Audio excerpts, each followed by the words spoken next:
Grand Rising, Grand Rising. Giving everyone a moment to check in.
Grand Rising, Brittany Davis.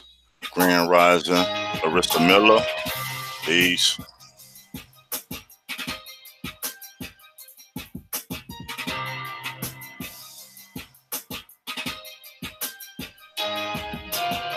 Getting everything loaded up right now, getting ready to take off.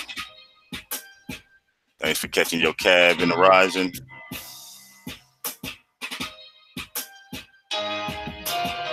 Keep calling Aboriginal bloodlines. Presented to you by Tontonist Assembly, where the real work get done.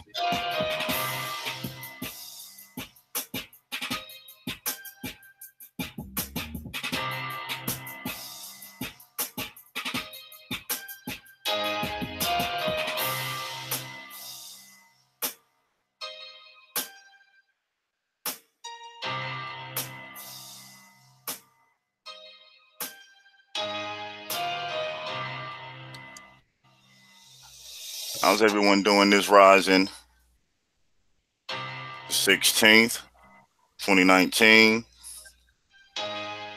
April. About to get it started.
Grand Rising, Grand Rising.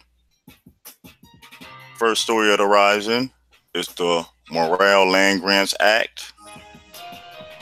It says the Morrill Land-Grant Acts are the United States that allowed for the creation of land-grant colleges in the United States using the proceeds of federal land sales. The Morrill Act of 1862, it says 7 U.S.C. 301 was enacted during the American Civil War, and the Morrill Act of 1890, the Agricultural College Act of 1890.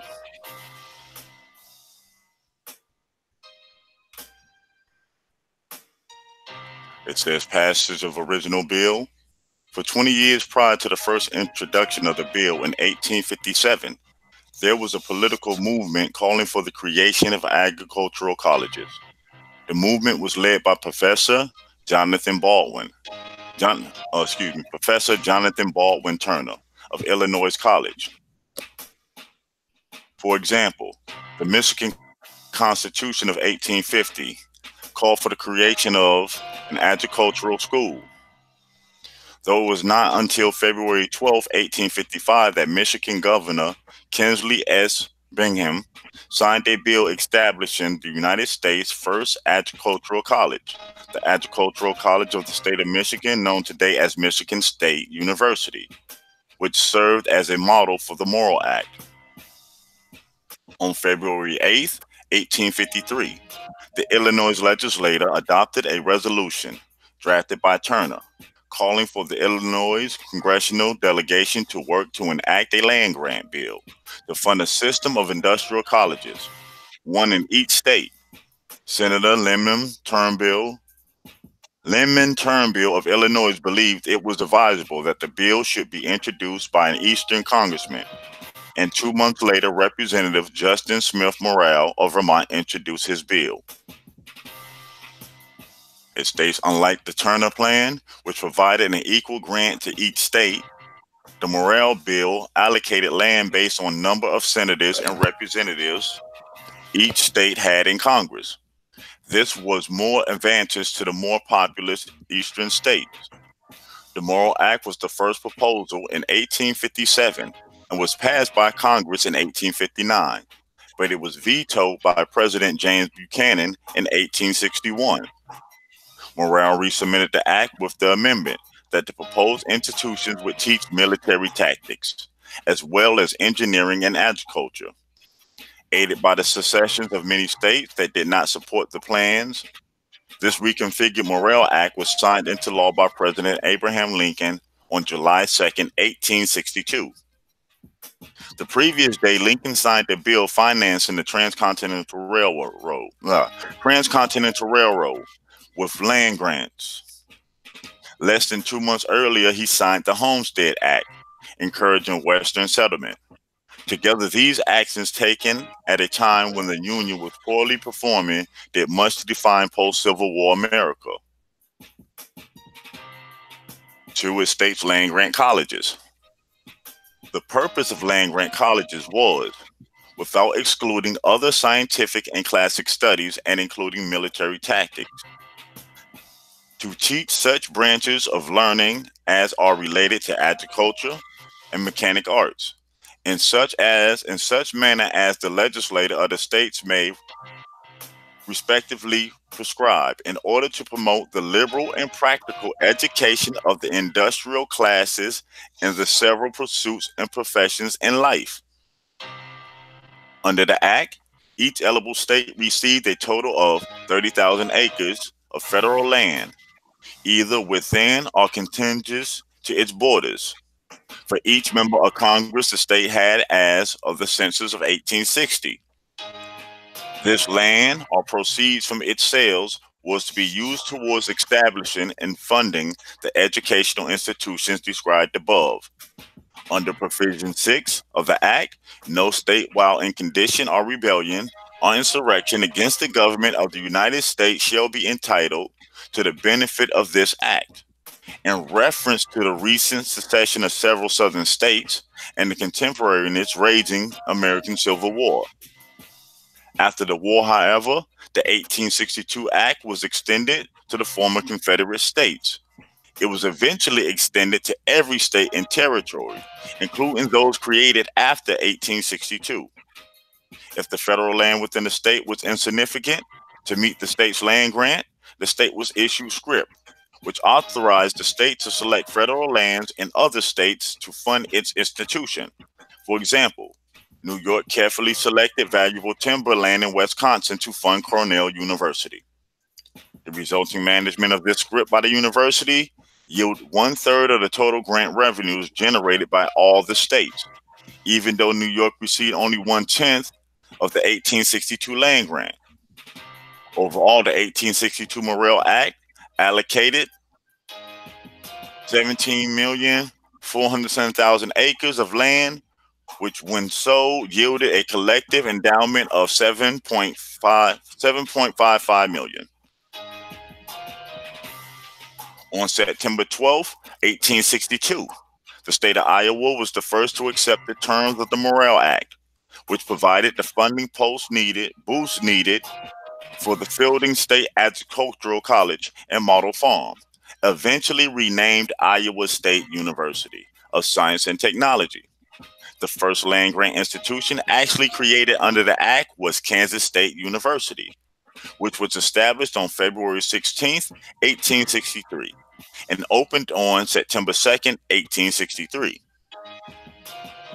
It states before the Civil War, American engineers were mostly educated at West Point, while the congressional debate associated with the Morrill Act was largely focused on benefits to agriculture. The mechanic arts was specifically included. It states after the Civil War, as the German university model began to replace the English college, with the encouragement of the Morrill Act, the engineering discipline was gradually defined because the Morrill Act excluded spending on buildings. Engineering-specific infrastructure such as textbooks and laboratories were developed. In 1856, there were around 300 American men with engineering degrees, and 6 reputable colleges granting them. By 1911, the United States was graduating 3,000 engineers a year and had a total of 38,000 degreed engineers. The Morrill Act, the Morrill Act coincided with the establishment of engineering in American universities, with a few exceptions, including Cornell University and the Massachusetts Institute of Technology. Nearly all of the land grants are public. Cornell University, while private, administers several state-supported contract colleges that fulfill its public land grant mission to the state of New York. To maintain their status as land grant colleges, a number of programs are required to be maintained by the college. This includes programs in agriculture and engineering, as well as reserve officers training corps programs. It states expansion. A second Morrill Act in 1890 was also aimed at the former Confederate states. This act required each state to show that race was not an omission criterion, or else to designate a separate land grant institution for persons of color. Among the 70 colleges and universities which eventually evolved from the Morrill Acts are several of today's historically black colleges and universities. Through the 1890 Act granted cash instead of land, it granted colleges under that act the same legal standing as the 1862 Act colleges. Hence the term land grant college properly applies to both groups. Later on, other colleges such as the University of the District of Columbia and the 1994 land grant colleges for Native Americans was also awarded cash by Congress in lieu of land to achieve land grant status. In the mediation of the land grant colleges, focus on agricultural and mechanical research. Congress later established programs of Sea Grant colleges, aquatic research in 1966, urban grant colleges, urban research in 1985, Space Grant Colleges, Space Research in 1988, and Sun Grant Colleges, Sustainable Energy Research in 2003. It says agricultural experiment stations and cooperative extension services. Starting in 1887, Congress also funded agricultural experiment stations in various categories of agriculture and veterinarian research. Under direction of the land-grant universities, Congress later recognized the need to dismantle the knowledge gained at the land-grant colleges to farmers and homemakers. The Smith-Level Act of 1914 started federal funding of cooperative extension with the land-grant university agents being sent to virtually every county of every state. In some states, the annual federal appropriations to the land grant college under these laws exceeded the current income from the original land grant. And the fiscal year 2006 USDA budget 1.033 billion went to research and cooperative extension activities nationwide. For this purpose, the President George W. Bush proposed a 1.035 billion appropriation for the fiscal year of 2008.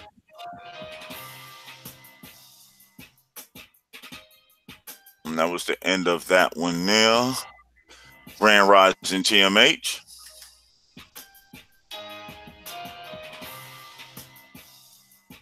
Grand Rising, hope everyone's doing well.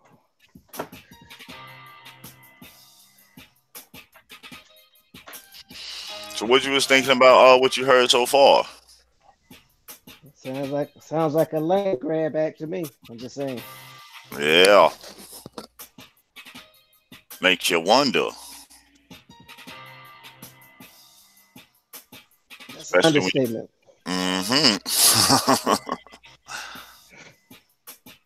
Where are they getting all this land? Yeah. Where they season it from with the right to sell it to someone. Exactly. And look, doesn't seem like they selling it. It seems like they giving it. Because if you think about it, land grants are situations to where you don't have to repay it back. All you have to do is have the required services that they were giving you the grant for. Exactly. And what they said, agricultural, mechanical arts, and some form of military. Correct me if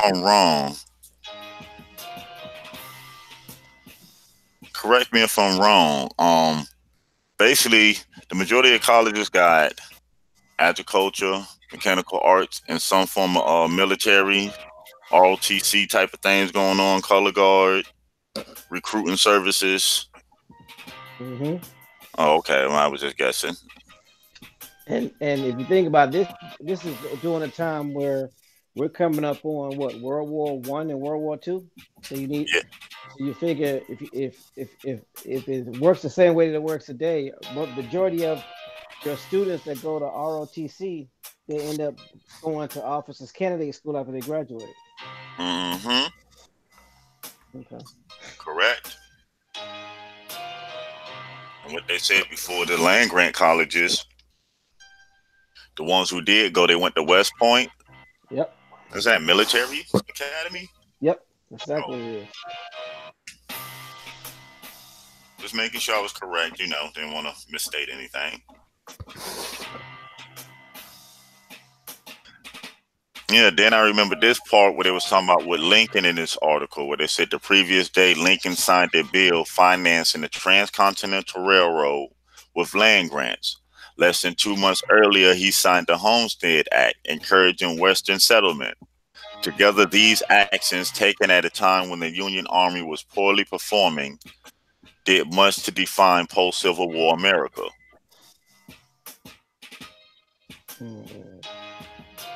Kind of funny, they did land grant acts to take somebody's land to build a railroad. Yep. Then 2 months prior to that, they did another land grant act, the Homestead Act, that took people land and gave it to some people. And then they just had to come back one more time and take some more land to build up universities to teach military tactics and farming and mechanize them. So where did they originally learn this from? The mechanized or farm? Hmm. So, something to think about. Yeah.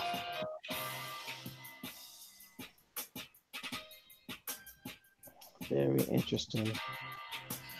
Have another the second part of the that goes hand in hand with the article. I guess we'll go through that one, then we can break the whole thing down, both parts down. Sure, go ahead. Okay, the second part of the discussion is tribal colleges and universities. This is gonna be good, I feel.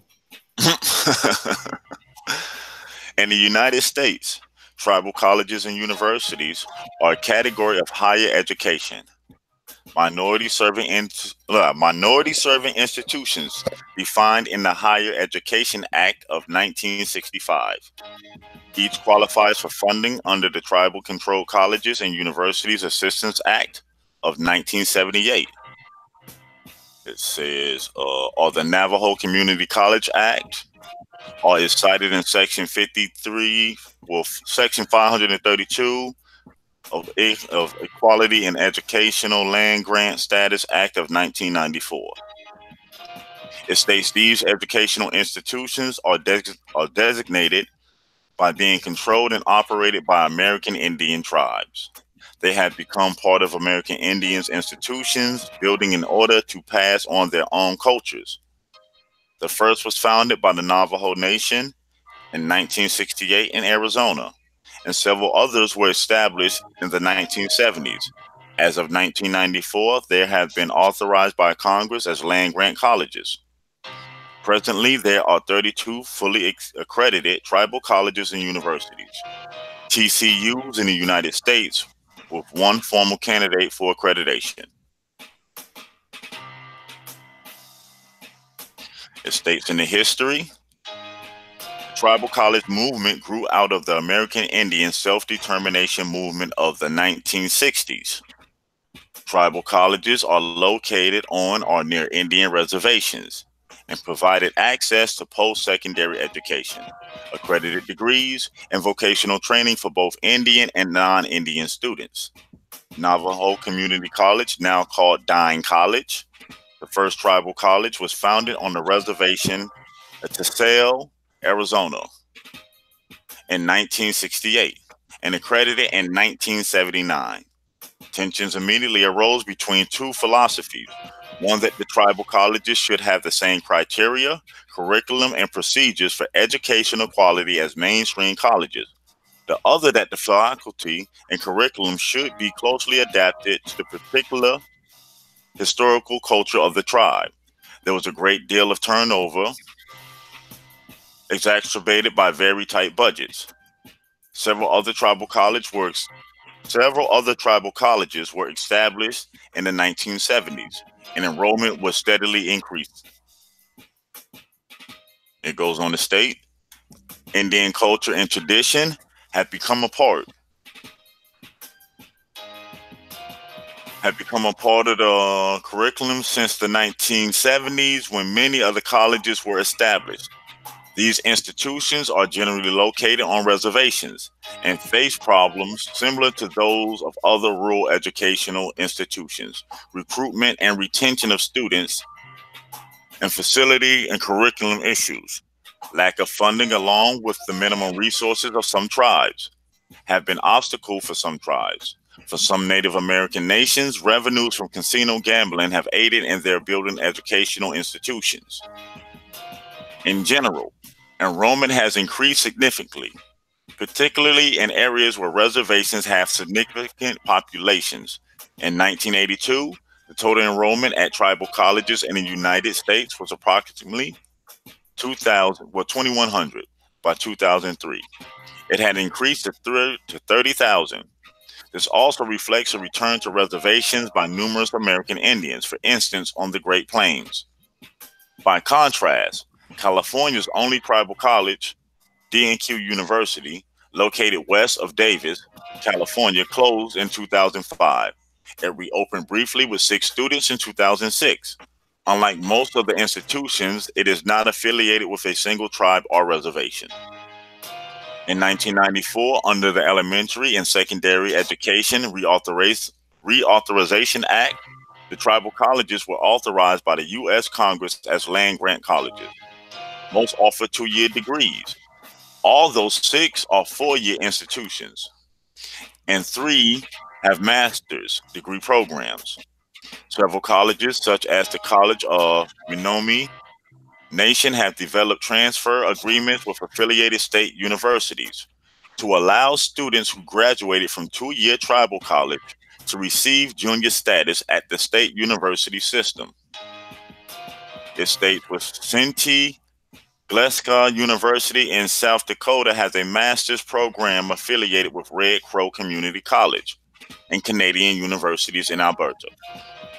On December 2nd, 2011, President Barack Obama signed Executive Order 13592, improving American Indian and Alaska Native educational opportunities and strengthening tribal colleges and universities, which ordered the federal agencies work closely with tribal governments to help improve educational opportunities, provide to all AI/AN students, including students attending post-secondary institutions such as tribal colleges and universities. These executive orders were signed to address the high dropout rate, to help close the achievement gap between AI and AN students and their non-native peers, while also preserving and revitalizing native languages. This executive order is run by the White House Initiative on American Indian and Alaska Native Education. This initiative is part of the Department of Education, and it supports activities that will expand education opportunities and improve education outcomes for all AI/AN students. It goes on to state, as of 2013, Montana is the only state in which Indian reservations has established a fully accredited tribal college. The University of Montana was the first to establish dual admission agreements with all of the tribal colleges, and as such, it was the first institution in the nation to actively facilitate student transfer from the tribal colleges. The Montana legislature passed the Indian Education for All Act, creating the only state mandate for public schools to teach American Indian history, culture, and heritage to preschool through higher education students. Next part of state's research, faculty development, facility development. In 2017, it said Ahmad Al Asfour and Suzanne Young conducted a survey study on the professional development needs for the facilities and faculties of TCUs. The areas of greatest concern were workload and low salary. Low teacher salaries may be attributed to the unique situation TCUs are in regarding funding. Most tribal colleges are located on reservations and therefore are not supported by local taxes.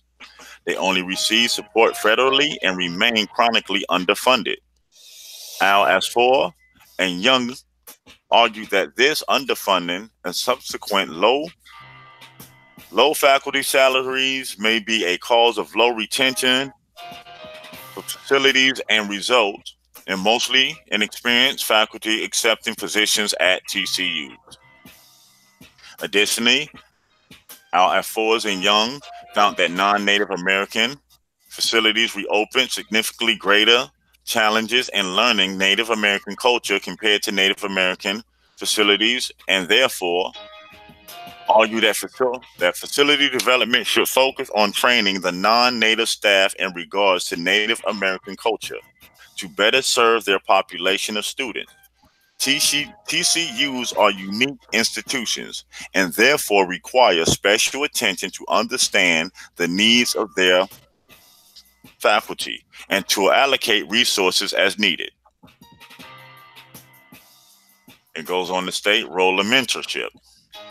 Research done by Carol Ward, Casey Watson Jones and Ryan Coles, Lauren Rich, Stan Kapnick, and Robert Madison at Chief Dull Knife College, CDKC, found that AI and AN students had a special need for direct cultural sensitive mentoring and social support.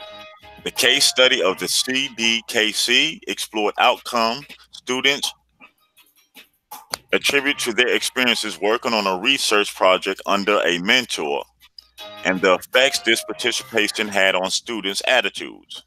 The studied students showed who were involved in a variety of research collaborations with the University of Montana and Montana State University underwent mentorship from the research director. From this one-on-one instruction and mentorship, the students' perception of themselves, their abilities, and their futures increased significantly. After the mentorship, they believed they could incorporate science into their educational and career future and completed upper level science research method courses, all despite previous struggles in math and science instructions.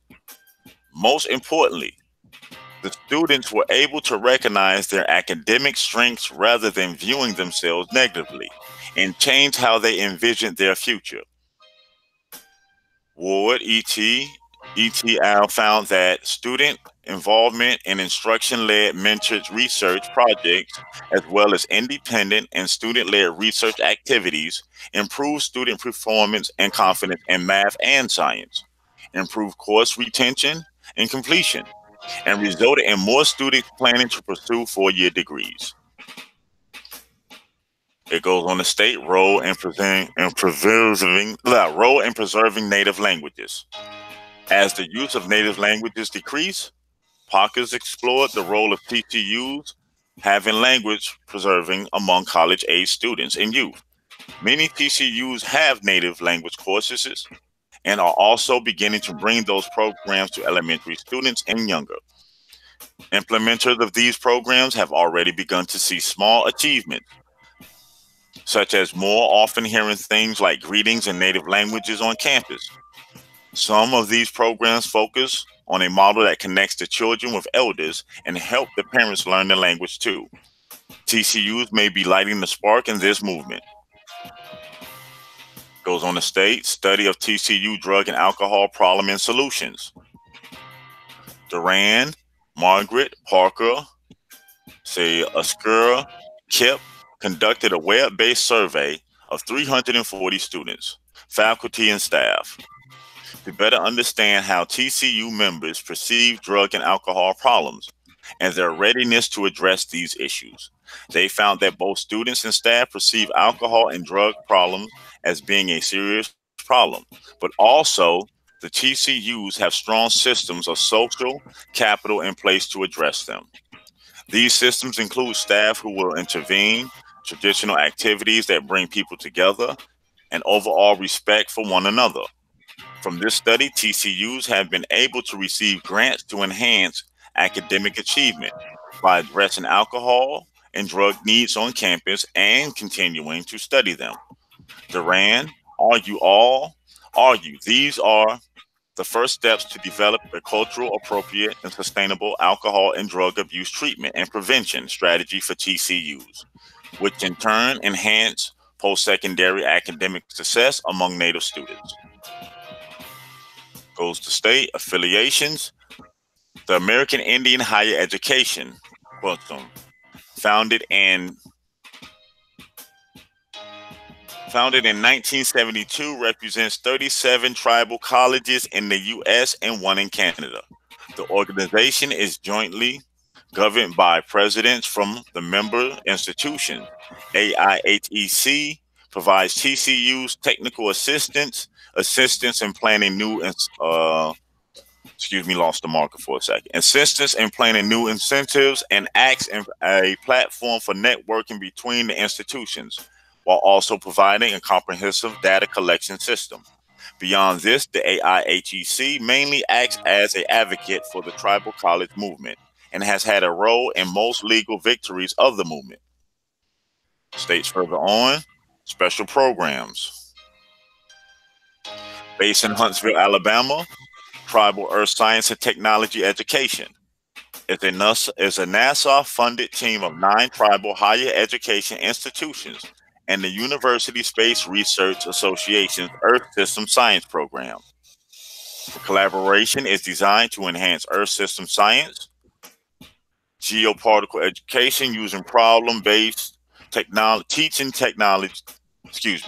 using problem-based teaching techniques in order to inspire undergraduate students for careers in Earth system science, the physical sciences, and other fields of engineering or science. Alternate tribal higher learning education programs are available, including the Tribal College Librarians Institute, a week-long professional development experience for U.S. and Canadian tribal college librarians. It goes further to state publications. The award-winning Tribal College Journal of American Indian Higher Learning Education is a cultural-based publication addressing issues in American Indian and Alaska higher education with articles by journalists and scholars. It provides a forum for tribal students, staff, faculty, and college administrators to discuss their needs, success, and missions. Further on, now it says scholarships. The American Indian College Fund, originally located in New York City, but now based in Denver, Colorado, provides scholarships for U.S. tribal colleges and universities. Foundation and private sector donations are crucial to its success.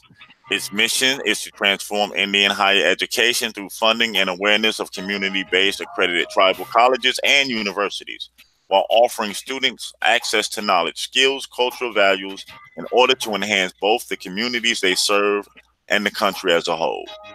Other scholarship programs abound, include many that are unique to a specific program, geographical area, or tribe. Examples are Tribal Training Grant, Tribal Higher Education Scholarship Program, and it says what? An Aliska Match Scholarship, an Intertribal Higher Learning Education Program. The Native American Journalists Association, founded by journalist and publisher Tim Gago, has a foundation offering scholarships and internships to American Indian students in journalism. It sponsors 3 seminars annually for working American Indian journalists and those in the business end.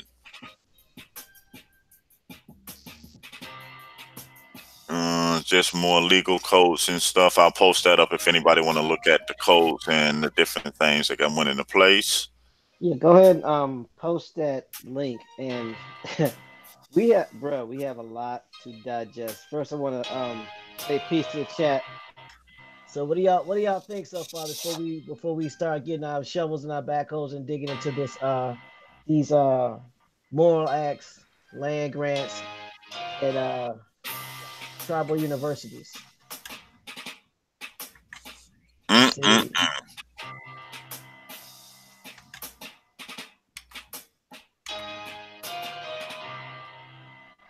Jay Susquehanna is saying something in reference about his great granddad. I think it's John Trory of Pennsylvania. Forgive me, Jay, if I'm mispronouncing his name wrong. This is an agricultural school in Pennsylvania. Okay. Oh, Grand Rising to Courtney. Peace. Yo. Since he always say I don't never shout him out no more. So check this out.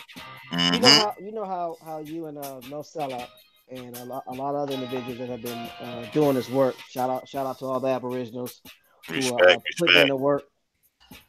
Are talking about how time is not linear and it's a circle, and how we were taught to do things in a line when we're looking at history, right? Because they teach us one aspect of history in the same time frame, but in later weeks or months they teach us another section of history as if they're not related. So here's the thing I found a little interesting. Going back to the Morrill Land-Grants, it states that the Morrill Land-Grants are United States statutes that allow the creation of land-grant colleges in the United States using proceeds of federal land sales. The Morrill Act of 1862 was enacted during the Civil War, and the Morrill Act of 1890 was expanded this model.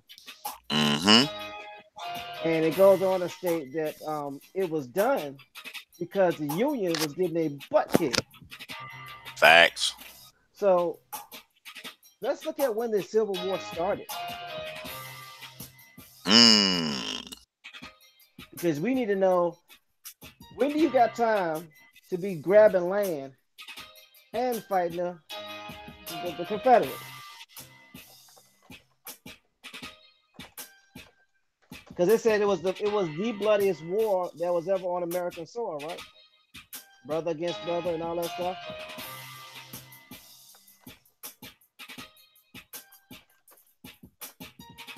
So the Civil War was started in 1861 and lasted to 1865. So April 12th, 1861 to April 9th, 1865 is when the Civil War started. So you mean a year into the Civil War, they started doing this land grab. Now, correct me if I'm wrong, and for all those that have studied history and are genealogists and doing research on your tribes out there, doesn't it take a military to kick people off the land in order to grab it?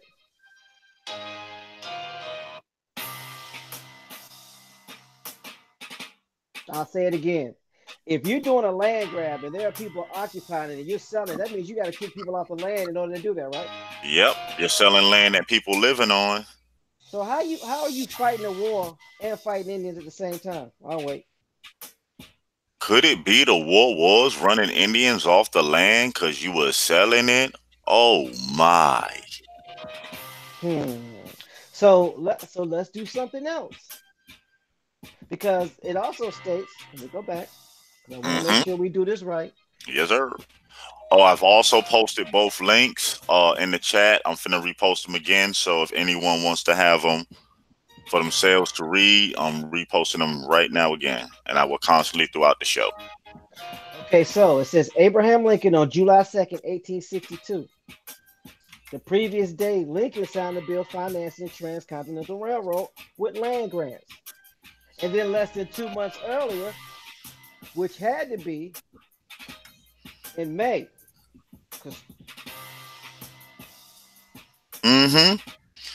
May 1862, which was a little more than a year into the war while you get your butt monkey stomped. Monkey stomp. You then commence with the Homestead Act, encouraging Western settlement. So wait a minute. So you got people, so they're not fighting a war. You're encouraging people to move west. How are you moving west and fighting the war? Fighting the war at the same time, moving west. And there's a war going on. Now, so you know we gotta do this, right? Hope y'all keep up. And I'm gonna put this in the back chat. This is where it get deep, people. Hope y'all got them hard hats, shovels, porta potties been dropped off. The Homestead Act. I'm gonna put this in the back chat so people can take a look at it. Give me 1 second. Sorry for the delay. No puns intended. Because we gotta do this. We gotta do this right. I know, right? we gotta do this right. We're not gonna tell you what's happening. We want you to see what's happening.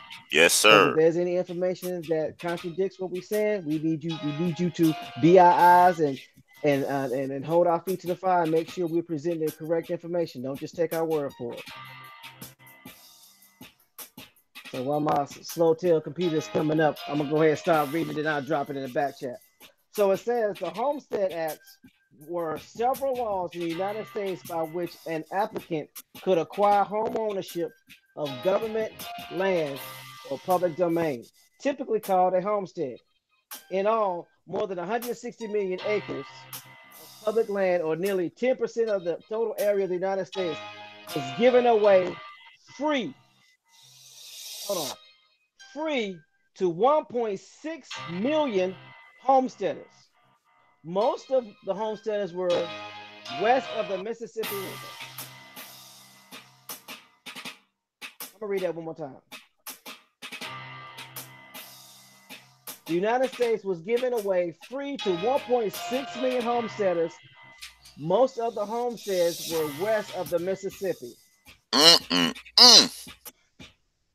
So can I ask you one more time? Please. Just one more time.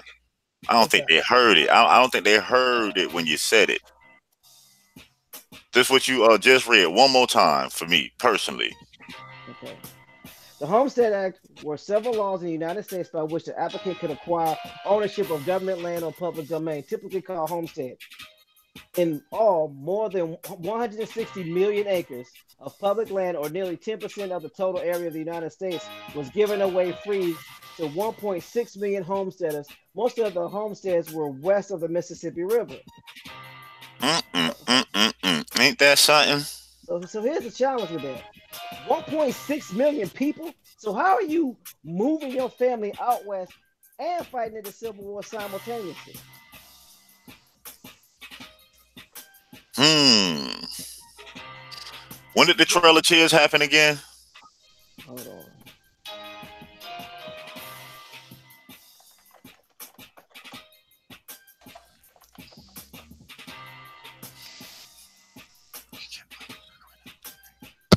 Trail of Tears happened over a little over 30 years before that. Okay, 1838 and 1839, anti-Jack so Indian removal policy. The Cherokee Nation was forced to give up the lands east of the Mississippi River to okay, migrate to an area in present-day Oklahoma. The Cherokee people called this journey the Trail of Tears because of devastating effect. So this happened in 1838. okay, so could it be you put some people out there that built some stuff out there that wasn't out there, right? Mm-hmm. Then 30 years down the line, stuff ain't going right. You start moving your people out there because you already sent Indians and stuff out there, so you know there's societies and built structures out there. I don't know. Maybe I'm just pulling straws out the air.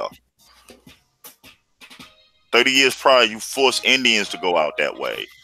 Now we hear Lincoln doing the act, turning around that same land where they put them Indians out there. Now you turning around giving that land away. Hmm. You gotta remember, by the time the war started, Andrew Jackson was already dead. He wasn't even in the war. Nope. He Had had no nothing to part do of with it. it. Long gone. Dust. So let's see how many soldiers, how many soldiers were in the war, in the Civil War. What was the population doing it, like? Because they should be able to easily give you the population. Why? Mm-hmm. Because we had a If you can say, census, right? yep. And if they can say 1.6 million, if they knew they were moving 1.6 people out west, and we know the expansion west was not talking about us. So, if you can tell us there's 1.6 immigrants here, or whatever you want to call it to be politically correct, you should be able to tell me how many of us here, like right now. So it says the American Civil War, 1860 to 1865, U.S. Census, U.S. population. Hmm. It's giving you 31,443,321 total number of slaves in Lower South. Really? Hold on.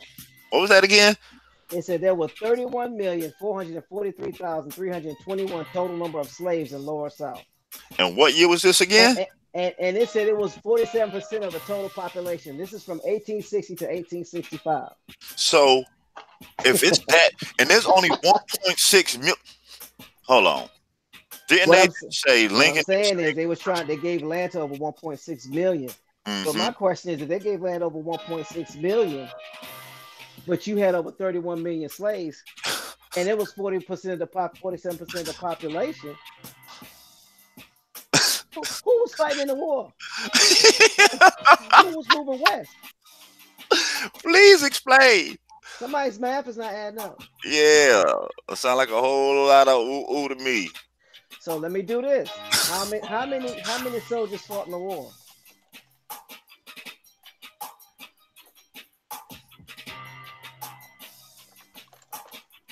Please tell. Please do tell. Yeah, we're gonna need two more backhoes. Matter of fact, bring the dump trucks too. Come on. Okay, so there was 2.75 million soldiers fought in the Civil War. 2 million of the North and 750,000 for the South. So you say 3 million. Hold on now. So how many for the North? It was 2 million for the North and 750,000 for the South. Can somebody please explain to me where they get 2 million people from the North? Last I remember, the North was what consistent at this time of 2 states during this war. So where they get these 2 million people from?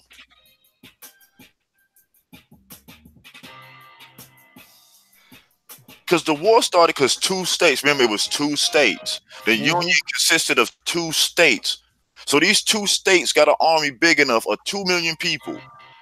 And we supposed to believe in the whole South, you can only get a couple of 100,000.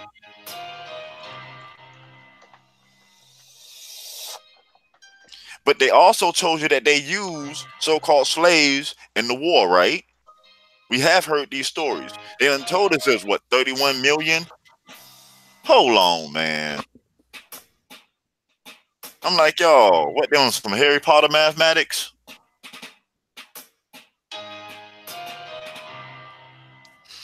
I got a calculator, pen, scratch paper, still can't get. Oh my gosh. So guess what I did?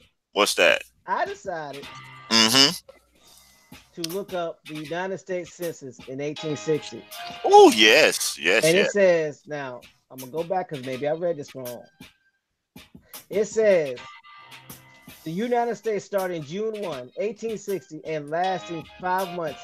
It determined the population of the United States to be 31,443,321, an increase of 35.4% over the 23,191,875 persons enumerated during the 1850 census. The total population included 3,953,761 slaves. Wait a minute. What?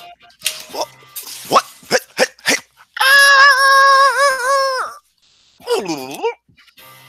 Now, according to the American Civil War, okay, I did read it wrong. Oh, okay. It says, according to the American Civil War, the United States Census was 31,443,322. Total number of slaves in the Lower South was 2,312,352, which was 47% of the population.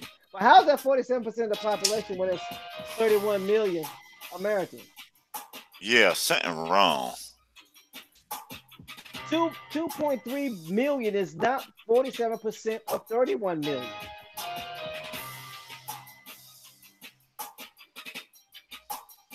So are these people that they're saying that's the total part of the population actually Indians that they did not count? Remember? Yeah, they didn't count. If you didn't own land, you didn't pay taxes, so you didn't get counted at this time. Also, during this time, they were already on some Indians were already on reservations. Reservations. So you figure. Let's look at it this way. Let's do some basic math, right? If during the South, there were 2.3 million slaves in the Lower South, right? 2.3 million. And that's 47% of the total population. So let's just say that's 50%. So that means the total population. So that means half the population, if they count who are possibly white free men, that would only be another 2 million. Let's give them 3 million. So you mean to tell me 3 million colonizers were able to enslave 2.3 million African slaves or black slaves? Or whatever you want to put the label on. So that would leave, so if you subtracted 5,000, well, let's just say 6,000 from 30, if you just say 6 million from 31 million, how many people does that leave on the land?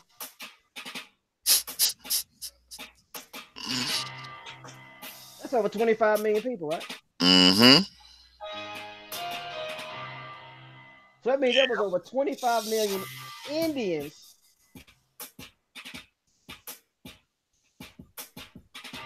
That means there was over 25 Indians, and this is according to their records. We're reading their records right now. All y'all gotta do is type in census, 1860 census. There were over 26. There had to be over 25 million, 26 million people in the population that were either not slaves or straight up Indian. straight up Indian. They sent over 1.6 million of these people to the to the west. To the west. And then there was only 3 million fighting in the war. Well, wait a minute. Hold on, stop. Where they get they putting people out of hats, man? So you have most of the citizens fighting in the war. Who's passing the bills? Who's running the country? Who's keeping the workers in check? Who's in the kitchen cooking? Who's picking the phone? Come on, man. You cannot have it both ways, man. Half the country fighting in the war, but still over 47% of the population is enslaved. Huh? But the Northern Union only consisted of 2 states that supposedly got up 2.7 million people for their army. 2 million of them were the Northern. And I think about this. Now, according to the Morrill Act, they were getting their butts kicked. Because it was only 2 states. How's 2 states going to whoop the whole South? Is anybody else listening to what we're saying?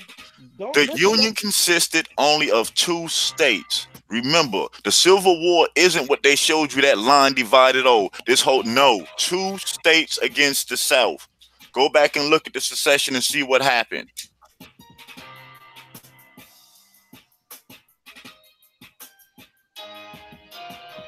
They're saying there were over 25 million uncounted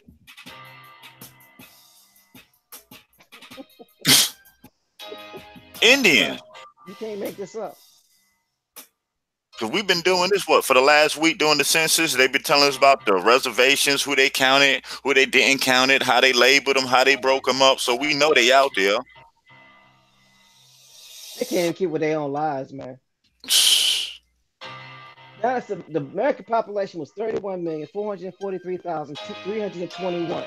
There were only 2,312,352 slaves, which is 47% of the total population. Now, last time I checked, 2.3 million is not 47% of 31 million. No. No. Less than 10%. Mm-hmm. Am I missing anything? Please help me. I guess we both missing it. Cause I can't see it, touch it, smell it, find it. Cause what? So, but wait. The reason why I am interested in this, and the reason why I wanted to go this route, because we still didn't finish what qualifies for the Homestead Act. So let's make sure we get these numbers right. Yeah. 1.6 million people were being sent west for land. 1.6 million. We had 2 million fighting for the north. That's 2 million. And we had 750,000 fighting for the south.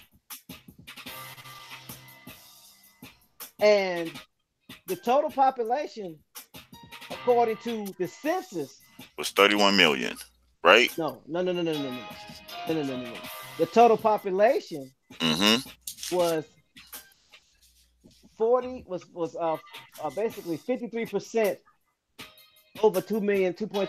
So we might as well say the total population was 5 million people. Let's say 6 million people. 6 million people. Almost half of them were slaves. The other half was fighting a war. So we're going to say it again. Who was running the country?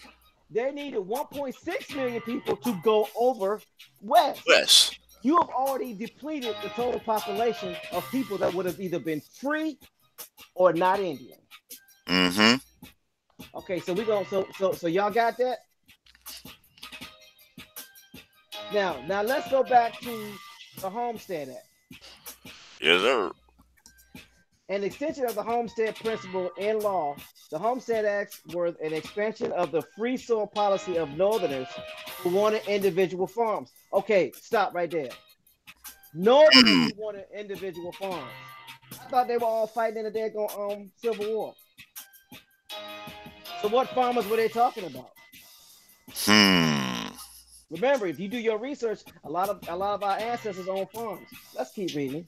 Mm-hmm. To own, operate their own farms, as opposed to southern slave owners who wanted to buy up large tracts of land and use slave labor, thereby shutting out free white farm. Whoa, whoa, whoa, whoa, whoa, whoa! Stop.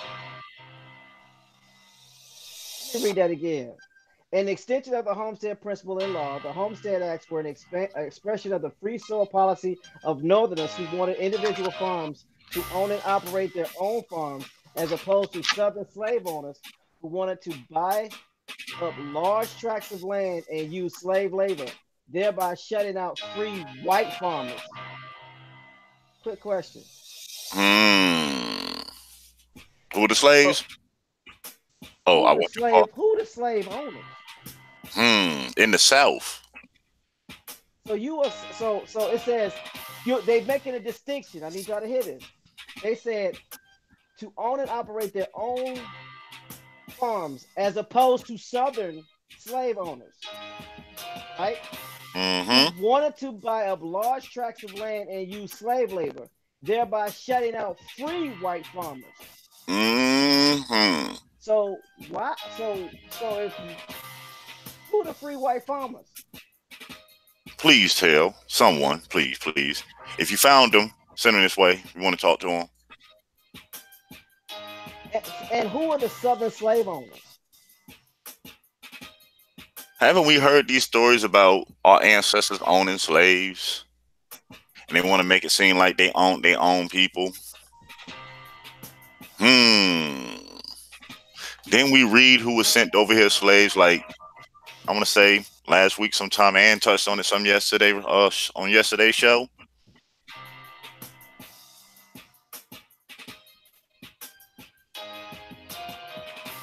So let me get this right. There were southern slave owners and there were free whites.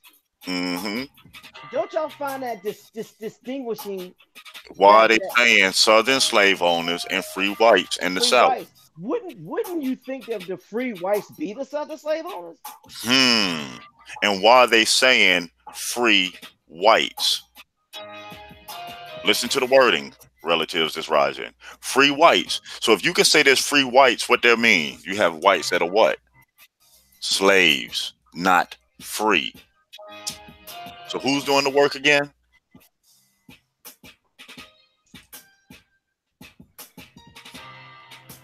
And why would you be forcing out free whites? Hmm. Who they had a problem with? The southern landowners. Southern slave owners. So if you were southern slave owner, own slaves, you had to own land. Yes. Which would make you what? Black or no? Which would make you Negro, right? Yes. And we know at this time there's a large population of Negroes because their records say it. From Andrew Jackson during his time, during Lincoln time. I mean, think about it. There always been a large population on what we know as Georgia, the Tennessee, the Alabama areas. Look at when they came out with black laws and codes, Jim Crow laws. What areas did them laws affect the most? Let's dig. So check this out. So I'm gonna read that part one more time, and then I'm gonna go to why the numbers are more important. An Mm-hmm. extension. So I'm gonna read this again. So bear with me, people. An extension of the homestead principle in law, the Homestead Acts were an expression of free soil policy of Northerners who wanted individual farms to own and operate their own farms, as opposed to Southern slave owners who wanted to buy up large tracts of land and use slave labor, thereby shutting out free white farmers.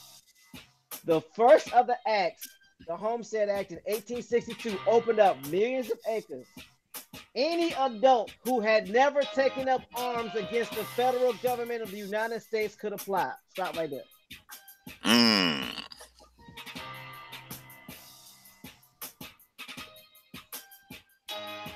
Come again? I'm gonna read that one more time. One more time for them. The first acts of the Homestead Act of 1862 opened up millions of acres. Any adult who had never taken up arms against the federal government of the United States could apply. If you had never taken up arms against the federal government of the United States, you could apply. So that Who's means taking up arms against the federal government? Let's think about this for a second. Indians. Who was locked out of the land grant deal? Come on now. Y'all done heard King say it in multiple speeches. Who was locked out? The Negro. The Indians.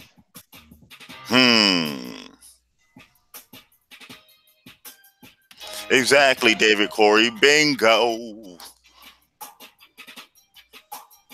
Remember, they told us everything in reverse. Not just the Atlantic slave trade, everything. So could it be the Trail of Tears? Was in preparation. Have that land, like you said, set up for when Whitey came over there because they were sharecropping.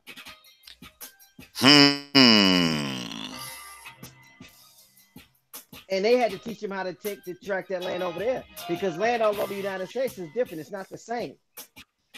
Land in Mississippi ain't like land in North Carolina and Virginia. Land in North Carolina and Virginia ain't like land in Iowa and Kansas. Because you know the question that people got to ask? The Trail of Tears happened when? 1838. So 1838. We know 1838, they try to tell you this narrative that they pushed the Indians out there and Indians took their slaves with them, right? But every time you look at the Tulsa, Oklahoma area and all this, what do you tend to see in these pictures around this time? So-called Negroes and whites? Thriving. Negroes were thriving and the whites weren't. You know why? Because the Negroes were the original slave owners and the whites were emancipated. Exactly.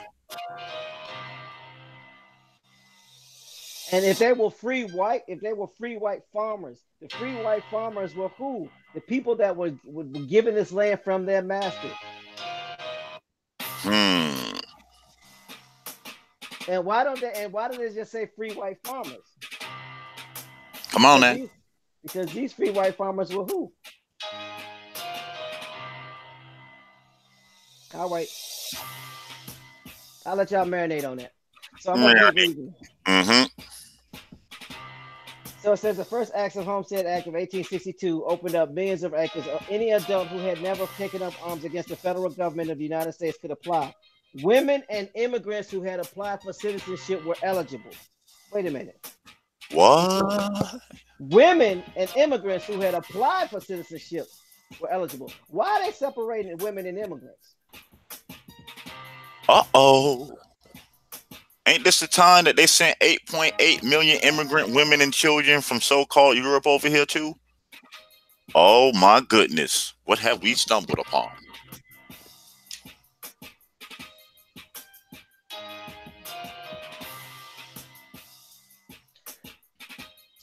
Read that again. Women and immigrants who had applied for citizenship were eligible. Now, here's the crux of it. In 1866, the 1866 Act explicitly included Black Americans and encouraged them to participate. One more time. In 1866, the 1866 Act explicitly included Black Americans and encouraged them to participate. What happened in 1865? Emancipation Proclamation making them all citizens.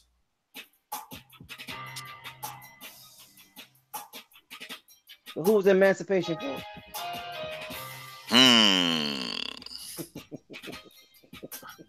Why was our ancestors mad about the emancipation? Look up at the time and ask why was they mad? Who did we discover the blacks were yesterday?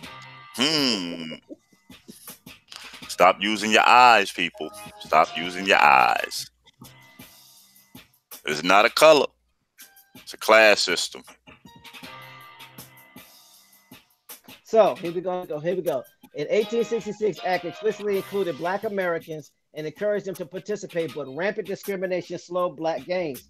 Historian Michael Lanza argues that while the 1866 law pact was not as beneficial as it might have been, it was part of the reason that by 1900s, 1/4 of all Southern Black farmers owned their own land. Several additional laws were enacted in the later half of the 19th and early 20th centuries. The Southern Homestead Act of 1866 sought to address the land ownership inequalities in the South during Reconstruction. Who owned the majority of everything in the South during Reconstruction?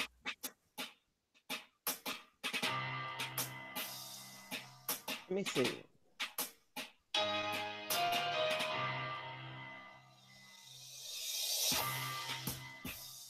Sound like slave owners.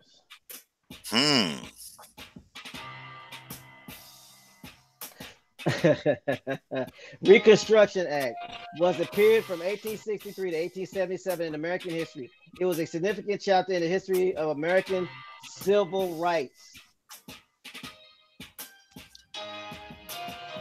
The term has two applications. The first applies to the complete history of the entire country. The first applies to the complete history of the entire country from 1865 to 1877, following the American Civil War. The second to the attempted transformation of the 11 ex-Confederate states from 1863 to 1877, as directed by Congress.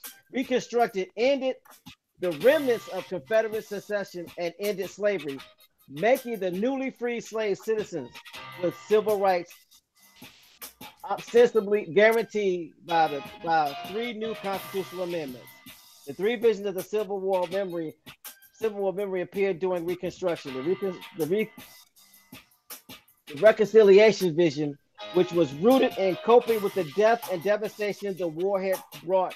The white supremacist vision, which included segregation and the preservation of the traditional culture standards of the South. And the Emancipation vision, which sought for free citizenship and constitutional equality for African Americans.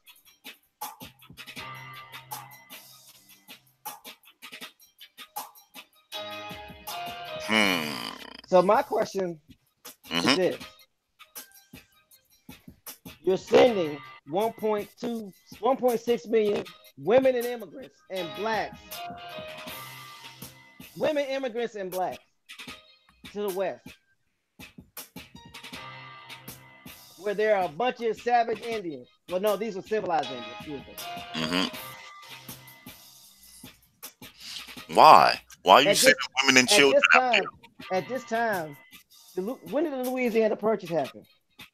Ooh.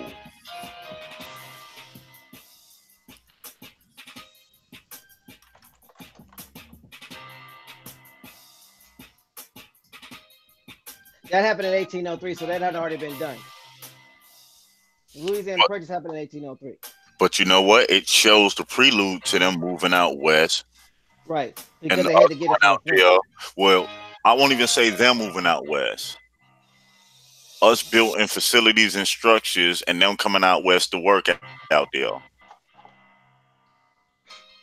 Look at Tulsa, Oklahoma through that lens. They always ask, how did our ancestors out there build up so much? Then you will ask yourself, why would that other class be jealous of what we had? They built it because we had prepared it for them.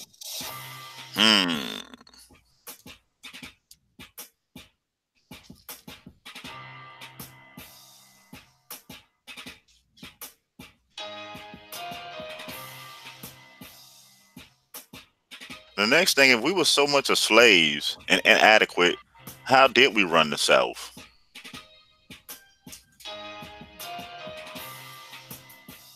We know it happened.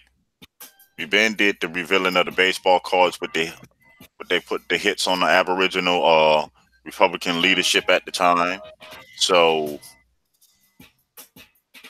my question, if and here's another thing we got to think about, because this is also telling. I'm not paying attention to this math. This is the reason why they don't teach deductive reasoning, and they don't teach troubleshooting. They don't teach you how to think critical thinking skills. They said in the South alone, the lower South, we're talking about south of North Carolina, there were 2.3 million slaves, which is 47% of the total population. How many people fought the Civil War on the South? 750,000. So if there were 750,000 people fighting, and there were 2.3 million slaves in the lower South, that only left a handful of Southerners to watch over the slaves. Because remember, there were 2 million people fighting in the North. Mm-hmm. So you mean to tell me that you had less than 250,000 white people who were controlling over 2.3 million slaves in a war? Let me ask you this question. Shoot. Who was taking care of the wounded? Mm-hmm. The sick, the elderly, the newborns. Come on.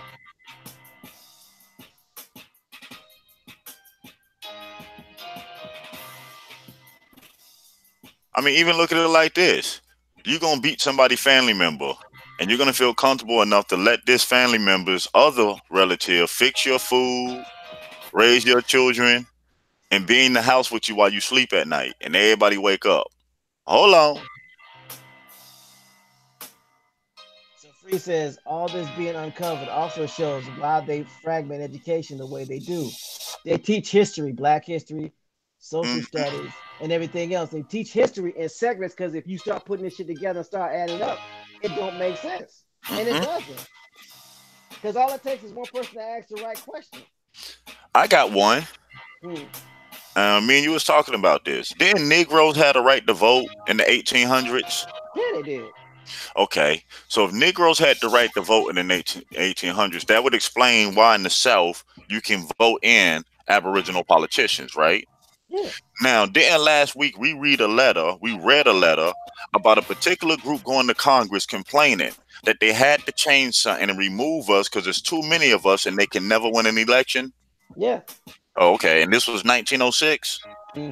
Okay, just checking. And 1920 is the year that they started changing everything on the census and classifications. Okay. And ever since then, for us to vote and all these laws and stuff been to suppress us from voting, right? Yep. Because the first time we're not suppressed from voting and we do vote, the chances of us electing our own into these places like over with.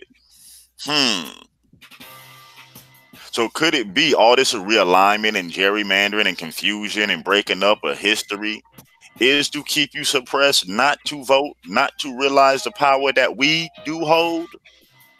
Exactly. Because I'm trying to figure out what's the difference between a slave owner and a free white. Because apparently the slave owner was buying up all the land and pushing the free white out. But who was the slave owner if the free white wasn't didn't have any land? Who was the slave owner? Who was the slave owner? And if the free whites were being pushed out the South, and all you ever see in the South back then and still to this day is still us.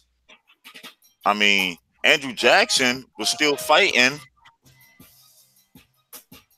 in the early 1800s in Georgia.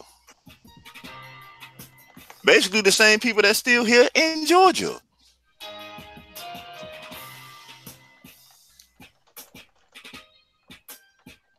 Because what, they got Georgia, what, 1813 is the Battle of Georgia around that time?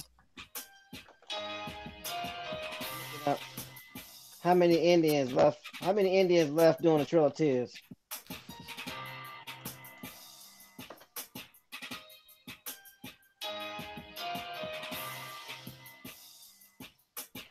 According to the Trail of Tears, the Indian removal process continued in 1836. The federal government drove the Creeks from their land for the last time. 3,500 of the 15,000 Creeks who set out to come on, man. 3,500 of the 15,000 Creeks who set out Oklahoma did not survive the trip. Okay. So they said they only sent out 15,000 Creek Indians for the Trail of Tears.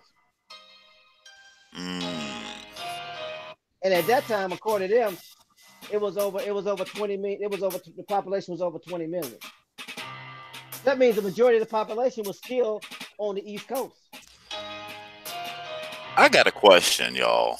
And this is to everybody and anybody. How is it possible to make somebody go where you want them to go on their own land? How can you make an Indian that been living here before you pack up and go west? How? When he know the landscape better than you, he can go where he would want it to go. Think about it. At this time, they didn't do the full west expansion. This is just starting of it. So how would you force them to go anywhere? That's like me coming in your house and forcing you to stay in your bedroom. Really? How? Critical thinking. Free says social studies is an integrated study of multiple fields of social science and humanities, including history, economics, geography, and political science. Yeah, that's why it's called social studies. What are you studying? Social behaviors.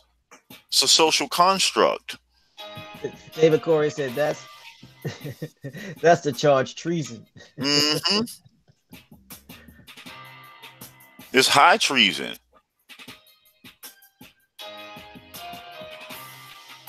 Oh yeah, she was answering that question based off of what David Corey had asked. Mm-hmm.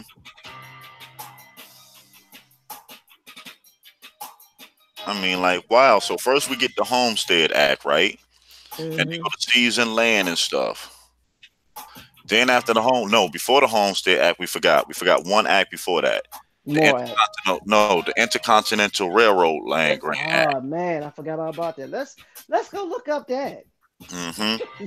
That was the first.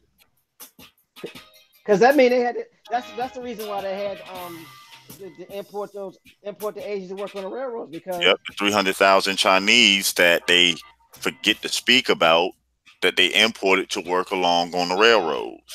Where did them 300,000 Chinese people go? Anybody seeing them lately?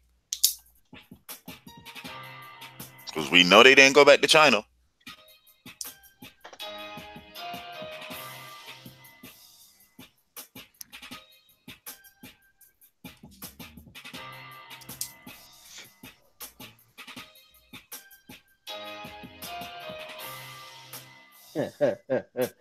Okay, first transcontinental railroad. The first transcontinental railroad, known originally as the Pacific Railroad and later as an overland route, was a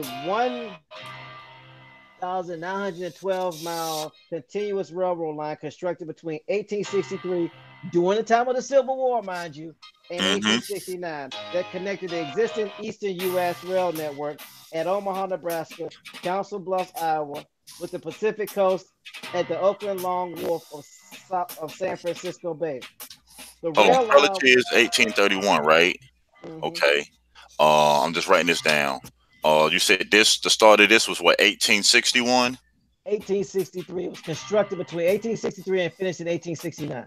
Okay, just wanted to write the dates down. All right. Okay. Didn't mean to cut you off. No, you good. The rail line was built by 3 private companies over public lands provided by Extension U.S. land grants. Construction was financed by both U.S. and U.S. government subsidy bonds, as well as by company-issued mortgage bonds. Western Pacific Railroad Company built 132 miles of track from Oakland, Alameda to Sacramento, California. The Central Pacific Railroad Company of California constructed 691 miles eastward from Sacramento to Promontory Summit, Utah Territory. The Union Pacific built 1,085 miles from the road's eastern terminus at Council Bluff near Omaha, Nebraska, westward to Prominent Summit. The railroad opened through traffic on May 10th, 1869. This was shortly after the end of the Civil War, which ended in 1868. The C.A.B. President Leland Stanford ceremonially dropped the gold last spike with the silver hammer in Promontory Summit. The Coast to Coast Railroad revolutionized the settlement and economy of the American West. It brought the western states and territories into alignment with the northern Union states and made transporting passengers and goods coast to coast considerably quicker and less expensive.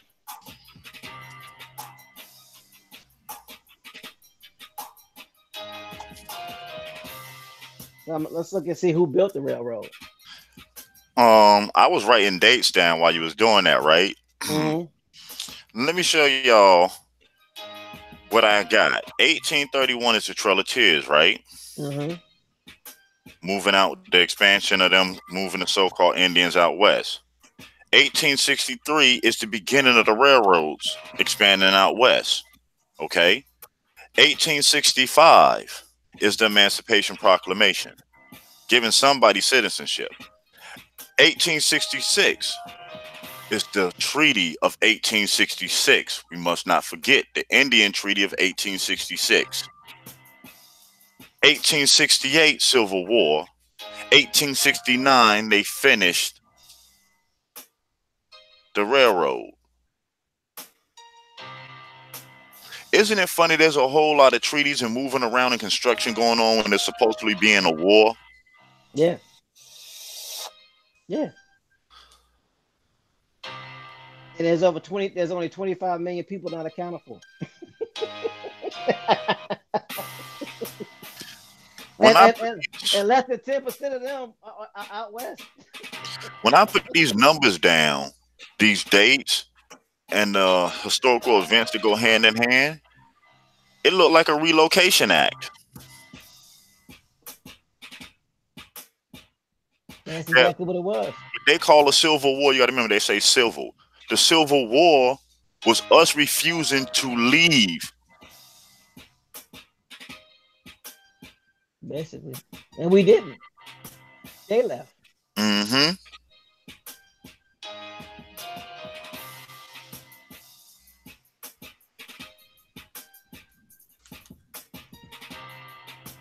Because if you think of it, where are the majority of the Caucasians out at right now?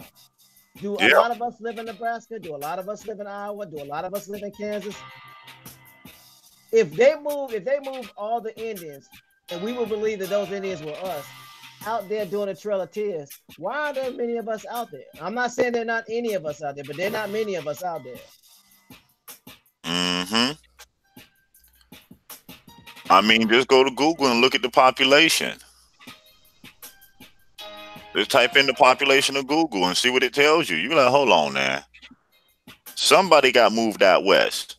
When you look at the map of history, we have always been in these southern areas. You can go back to the 1600s and you look where we at. We still here.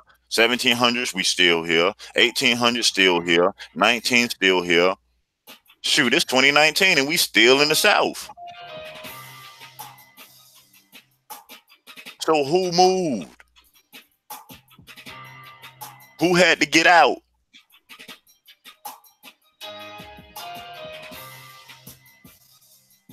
Facts. LJ Free hit it right in the head. It's in the wording. Civil rights, civil war, then the Civil Rights Acts, deconstructing us so they can build the U.S. You got to remember their concept of the U.S. didn't come about to what, 1776? So you have to realize they're still fighting to get their construct of the U.S. up and running.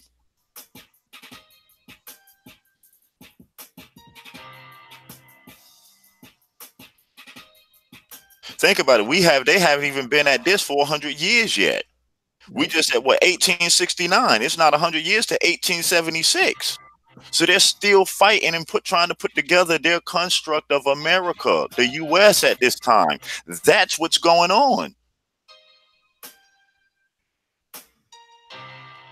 Because that's the one thing that we got to remember. We supposed to believe 1776, they said, okay, the U.S. is a new government. And it just took off running. No, you would have to wrestle and negotiate with somebody's here. We already know there's a third party. Remember, when was America started again, y'all? 1776, right? 100 years would make that 1876. So in less than 100 years of this concept of America, we got wars, relocation, treaties, fighting, bloodshed, railroads. Don't that sound like somebody trying to set up shop? Let's not forget the building of dams was going on also too. All going on at this same time. Where they getting all this damn labor?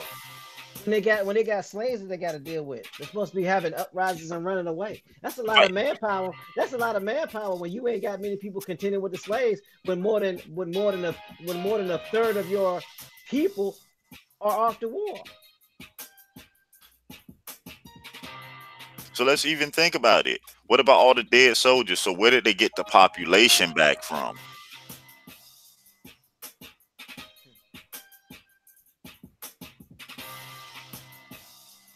People die in wars. You take losses and casualties. All sides do. So how after the Civil War, when you look at the census, they tell you some of the most bloodiest wars that ever happened, some of the most major losses. So how we still up in high millions in population?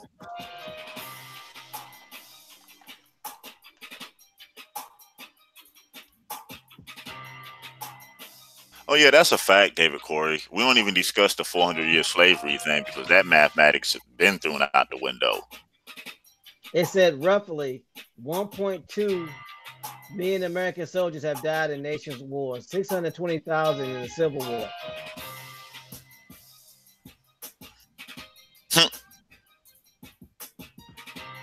620,000 people died in the Civil War out of 3 million.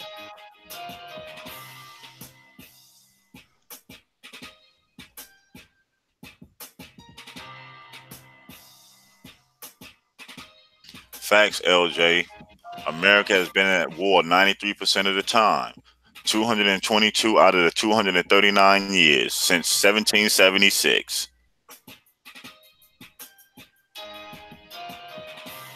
Well, yeah, Trav, that's what I'm saying. But what the way that they're depicting it, I'm agreeing with you because Trav says depends on how you look at slavery, depending on what slavery is to you. Slavery still is going on today.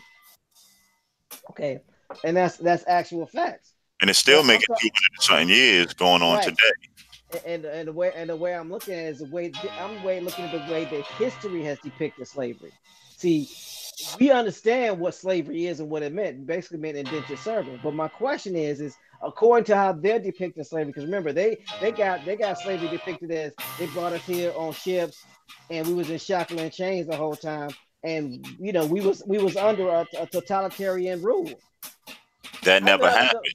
how you gonna have a totalitarian rule when they're going more than half the nations at war? I'm going to throw a monkey wrench in here real quick if you don't mind, TMH. Yeah, go ahead. Knowing that who was sent over here as the original slaves. Now that you know who the original slave class and all this is, break down ADOS, American Descendants of Slavery. So who do you think it's here to benefit? They already know what time it is. They knew that we were going to dig. You can only keep information suppressed for so long. They're just getting their claim ready. So when we step back in our seat, they can be like, hey, well, y'all had our ancestors as slaves. Y'all owe us this. Yep. Do the research. You think you've been screaming about reparations all this time for all these years. Now out of no place, ADOS pop up and they're talking about getting reparations and settlements and this and that.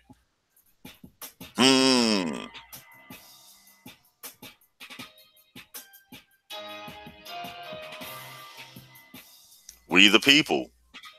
Right, David Corey? So what did them land grants really do during this time? Claimed the land.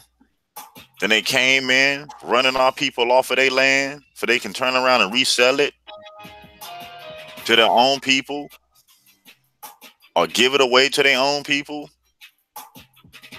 And when they didn't get them the land, they gave them money so they can buy the land. It was also a way to it was also a way to control representatives, because what did it say the purpose of the land grant was for? This whole census for the allotment of land. Let me go back and read it. Yeah, 33,000 acres for every representative of a state.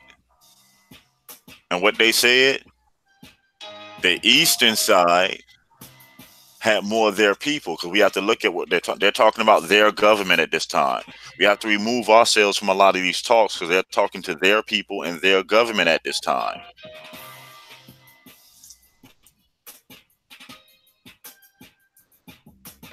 Okay, so under the act, each eligible state. Remember, how many states were there at this time? Well, you know you got what? They're 13. Right. 1860.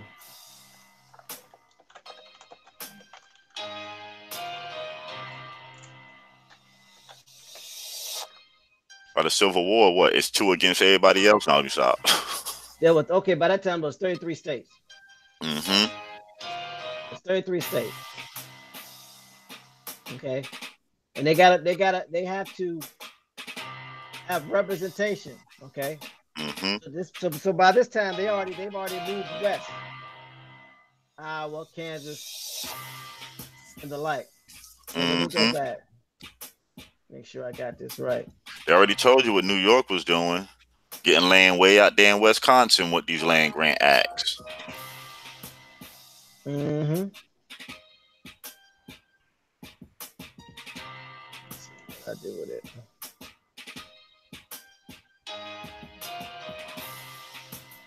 Yeah, no, they ain't had Texas in 1860. Yeah, you got to remember at this time they're still expanding.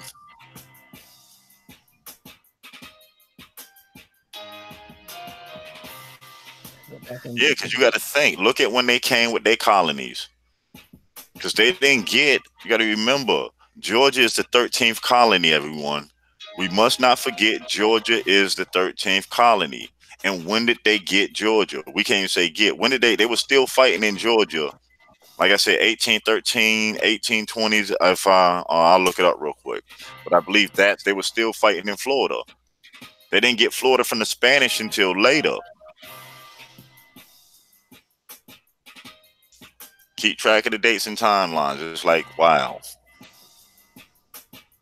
Okay, so under the act, each eligible state received a total of 30,000 acres of federal land, either within or contiguous to its boundaries. For each member of Congress, the state had as of the census of 1860. This land of proceeds from its sale was to be used toward establishing and funding the educational institutions described above. Under provision 6 of the Act, no state, while in a condition of rebellion or insurrection against the government of the United States, shall be entitled to benefit for this Act, in reference to the recent secessions of the several southern states and the contemporaneously raging American Civil War. See, the Civil War, if you look at it, think about it. They did all this because they was getting their ass kicked by a bunch of Indians down south.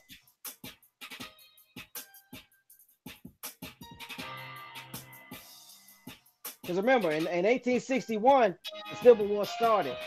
In 1862, the act was passed because you had them getting their ass whooped. Excuse my language. And because of that, they had to put something in place to move those people from the south to the north. I mean, to the west.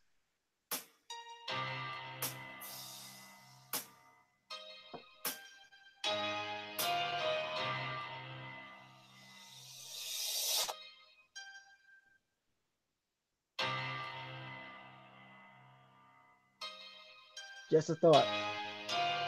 Just a thought.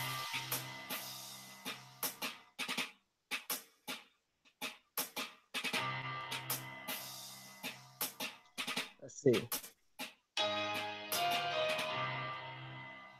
That's why you came up with the Railroad Act and the Homestead Act, because they needed to reduce the forces that the South were having because the South was winning.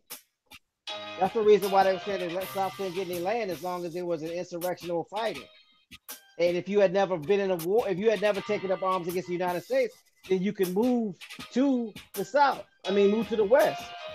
There were some tribes that had never taken up arms against the United States, so they was moving them out. Could it possibly been the mulattoes? Something to think about. It gets deep.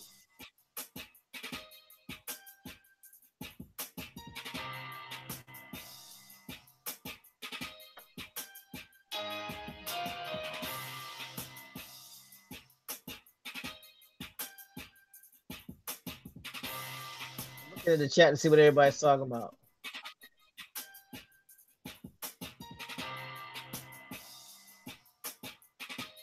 So my question is, what happened to the 25 million in the census that were unaccounted for, meaning that were not counted as citizens? It had to be the Indians, right? It had to be the landowners. It had to be the landowners that was basically forcing out the free whites. So the free whites had to leave. And here's a thought. Could it be that these free whites or these whites that were the slaves need their emancipation so they can leave? And the war was to get them to leave so they can help go expand? Just another thought.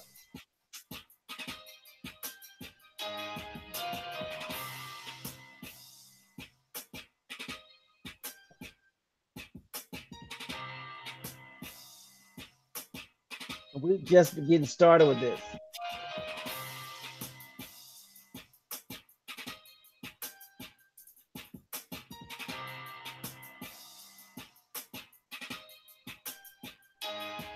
A second.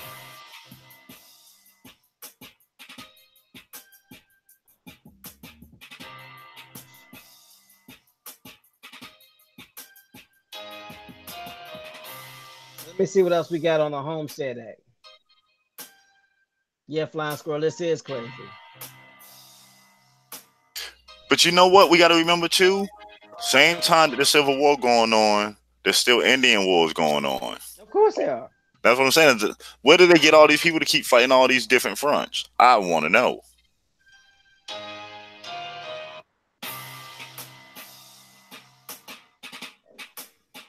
Then there was a Timber Culture Act of 1873 that granted land to a claimant who was required to plant trees and tract to be added to an existing homestead claim and had no residency requirement, meaning that you didn't have to be from there. And then there was the Kincaid Amendment of 1904. It granted a full section, 640 acres, to new homesteaders settling in western Nebraska. An amendment to the Homestead Act of 1862. You got to realize, and while they're doing all that, they're still bringing immigrants in here.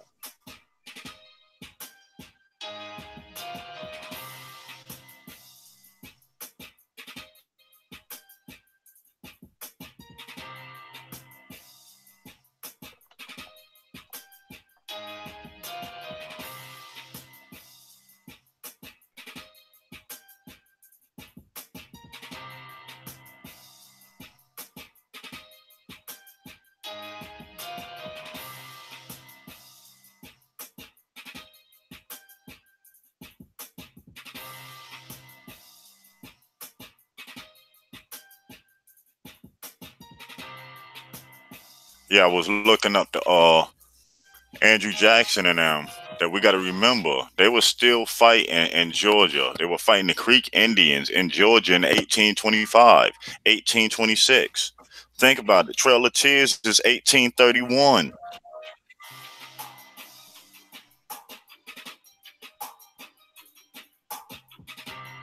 Remember, Andrew Jackson at this time is all in the South, all in Tennessee, wrecking shop, terrorizing our ancestors. Remember, he does all this. Then after he does all this, then come the Trail of Tears.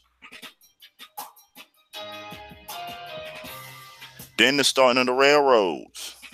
Then the Emancipation. Then the Treaty of 1866. Then the Civil War. Finishing of the railroads. Okay, so I decided to do something, and I looked up the etymology of Civil War. Uh-huh. So here's what I found. Civil War noun, battles among fellow citizens or within a community, from civil in a sense of occurring among fellow citizens, attested from late 14th century in Battalion Civil, civil battle. The exact phrase Civil War is attested from late 15th century. An Old English word for it was ingenuine, ancient Greek, and polymus epidemios. Early use typically was in reference to ancient Rome, later in England, to the struggle between Parliament and Charles I. In the U.S., the War of Secession. 1861 to 1865. An application often described as wholly inaccurate, but in use, among other names, in the North during the war and boosted by the popular battles and leaders of the Civil War series, published in 1884 through 1887 in Century Magazine. The war between the states, which a good many Southerners prefer, is both bookish and inexact. Hmm. What does bookish mean?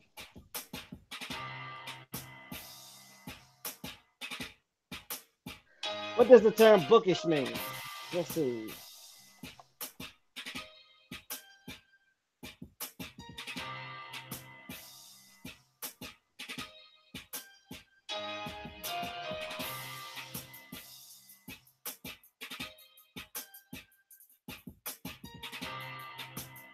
Bookish. Uh, Studious, scholarly, academic, literal, intellectual, highbrow, erudite, learned, well read. So they're saying that it's bookish and inexact. Civil War is an utter misnomer.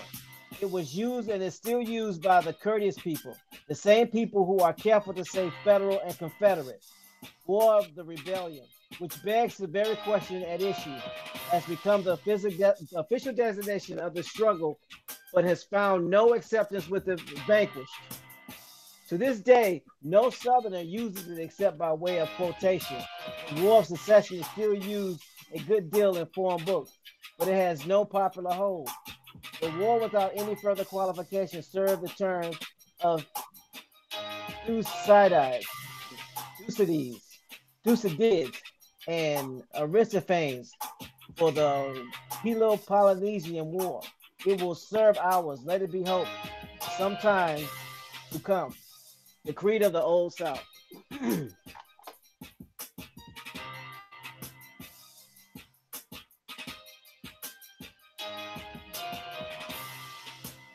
So then I looked up the word civil, Uh-huh. and it, Citizens. and it says late 14th century, related to civil law or life, pertaining to internal affairs of state, from Old French civil, related to civil law, and directly from Latin civilis, relating to a society pertaining to public life, relating to the civic order benefiting a citizen. Hence, by extension, popular, affordable, courteous, alternative, adjectival, derivative of civis, townsman. Meaning not barbarous civilizers from 1550, specifically relating to the Commonwealth as securely organized, as opposed to military or ecclesiastical. By 1610s, meaning relating to citizen in his relation to the Commonwealth or to fellow citizens, also in the 1610s. The word civil was about 12 different meanings. It is applied to all manner of objects which were perfectly desperate. As opposed to criminal, it means all law, not criminal. As opposed to ecclesiastical, it means all law, not ecclesiastical, as opposed to military. It means all law, not military, and so on. The sense of polite was in classical Latin, but English did not pick up the nuance of the word until the 16th century, and it was tended to descend in meaning to the meeting minimum standards of courtesy. Courteous is the word commonly said of superiors, civil of inferiors, since it implies or suggests the possibility of inevitability of rudeness. Excuse me. Civil case is recorded from 1610 civil liberty, natural liberty, restrained by law only so far as it is necessary for the public good, is by the 1640s. So civil war means battle among fellow citizens or within the community. Were slaves considered citizens? Nope. Were Indians considered citizens? Nope. The South says it means a cessation from the war, meaning a cessation from the states. They wanted to separate.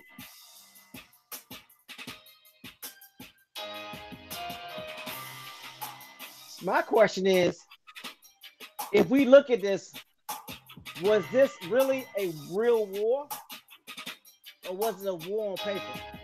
It's just a war on paper. Because if you look at the word civil, it means acting accordingly. Because civil war, if you think about it, civil war is an oxymoron. How you gonna be civil in war? Yeah, it means you're being civil, respectable. No, what it was, you had armed people escorting people. Because while you was doing that, I happened to look up something. The first land thing we was talking about was 1862, right? Mm-hmm. What happened in 1863? The railroads. Right. Why is it the first land grant to out west where there's nobody at?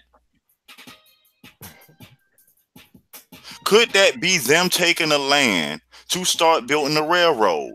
And what did they tell you? These schools, in order to be land grant schools, what did they must have? The military training required curriculum. Right. So at this time, if this school is teaching military practices, by default, it's a military lookout and fort, right? Right. And a lot of universities are built on forts or built on lands that have forts. So why the first colleges moving out west would be going out west following the same pattern of the Trail of Tears? Remember, the Trail of Tears started 1831. Right.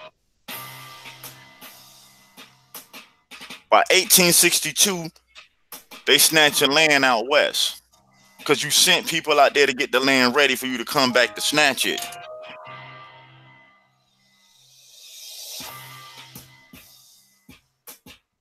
I bet if we break down to the 1862, I'm willing to bet it ain't nothing but consistent of Midwest and West places where that railroad go.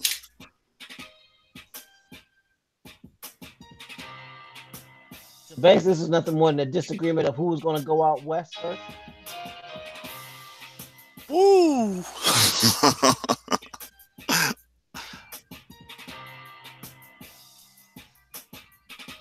Because if you read the Homestead Act, it says Mm-hmm.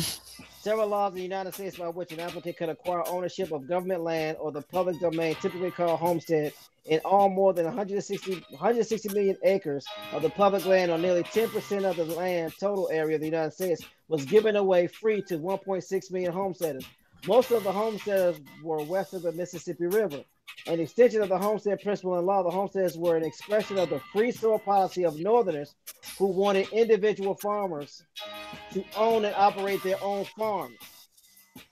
Okay, as opposed to Southern slave owners who wanted to buy up large tracts of land and use slave labor, thereby shutting out free white farmers. So that was a real civil war. Yep. Because think about it, when the Indians went to out west, what was one of the requirements when they signed that treaty? They had to free their slaves, right? Yep. Yes, sir. So those southern landowners who wanted to buy up large tracts of land and use slave labor were the Indians.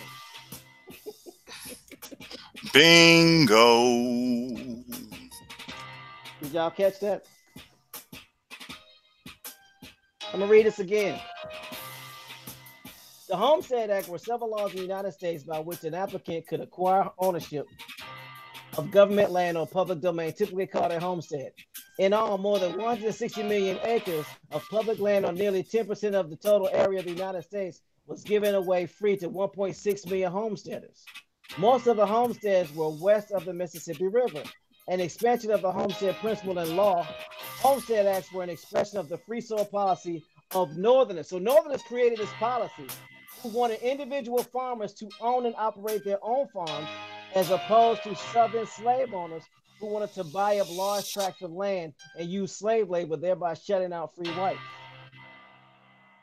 So they had a disagreement, a civil war, about whether there was going to be slavery out west.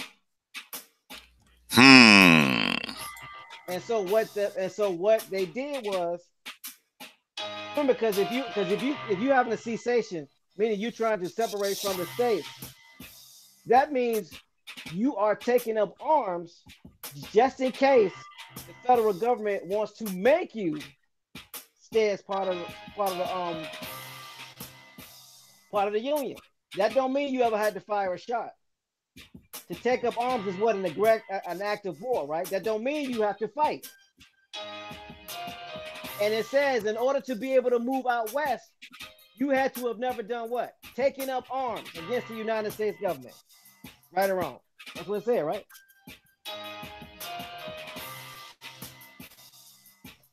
So if that's the case, that's how this civil war was ended.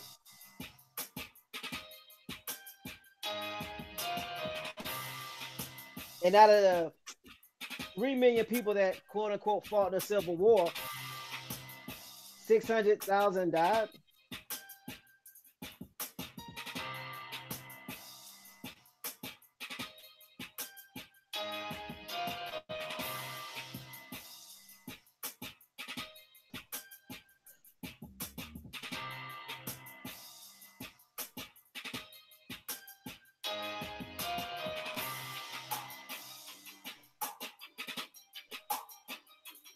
So the Civil Rights Act is an art of militaristic war.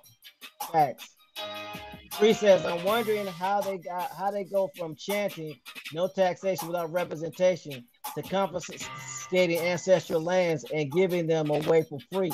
Somebody has a broken moral compass. Again, there has to be at least 3 parties when this is going on.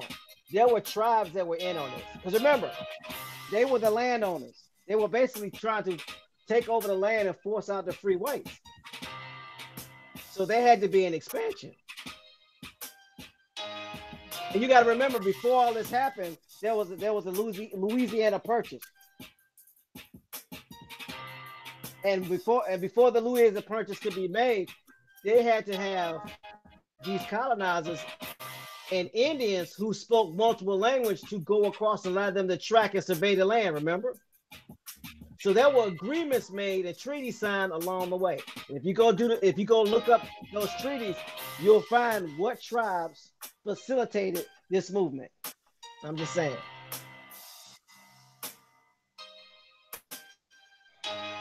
We are not as innocent as we would like to think in this whole debacle.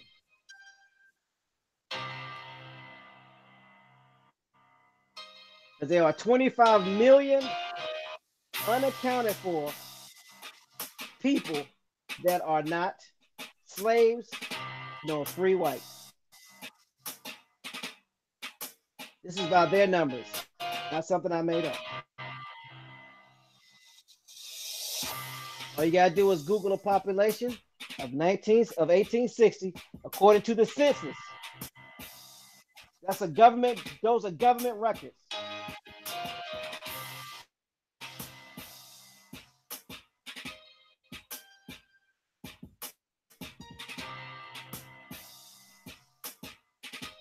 So all I can do is say, So the southern slave owners were the actual Indians that owned the land, that wanted to use slave labor and buy up tracts of land and use slave labor and shutting out the free whites. So here's just basically another instance of, because you got to remember, tribes didn't own anything. But when the colonizers started coming up and talking about buying up stuff, okay, so Indians started getting into commerce, and they were doing a better job than the colonizers. So the colonizers were like, oh no, we can't do this. They winning. We ain't getting our piece of the pie no more. So it's safe to say that during this time, I dare say that this is, because you got to realize history doesn't always tell the truth. Nope.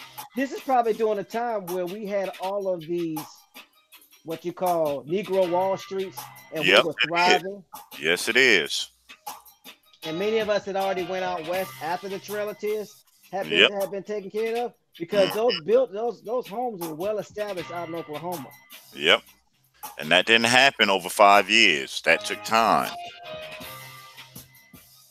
Remember, by the early 1900s, Tulsa, Oklahoma is booming.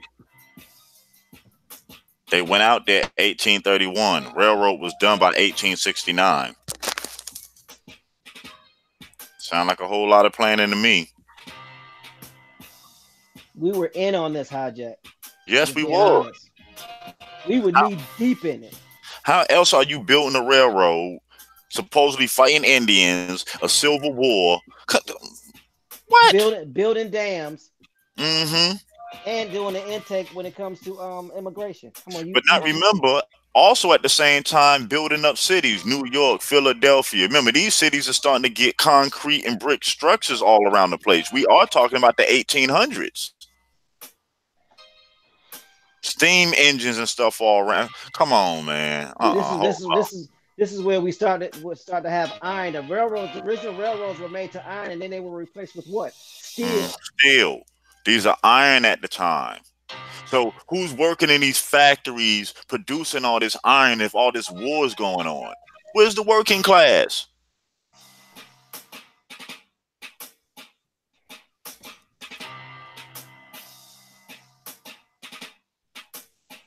Think about it. We building railroads, we building structures, infrastructures, but there's a war going on. And not to mention Indians still knocking people off.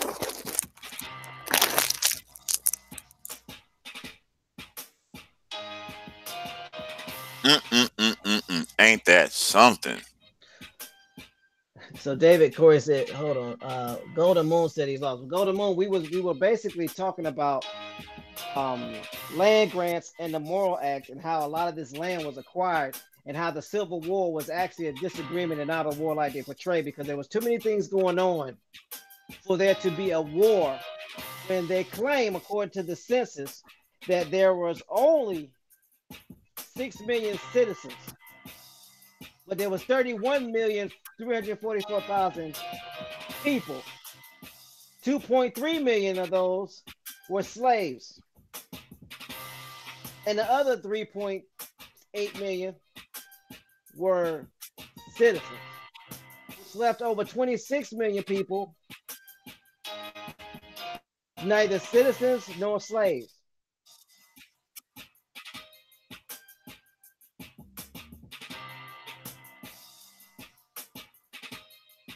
I said just Indians sitting around up under a tree.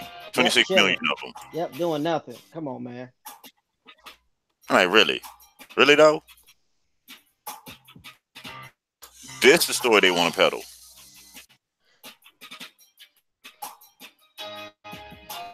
I mean, but see, this is the way history was supposed to have been done. They taught us history linearly, one situation at a time, so we wouldn't Yep. start thinking.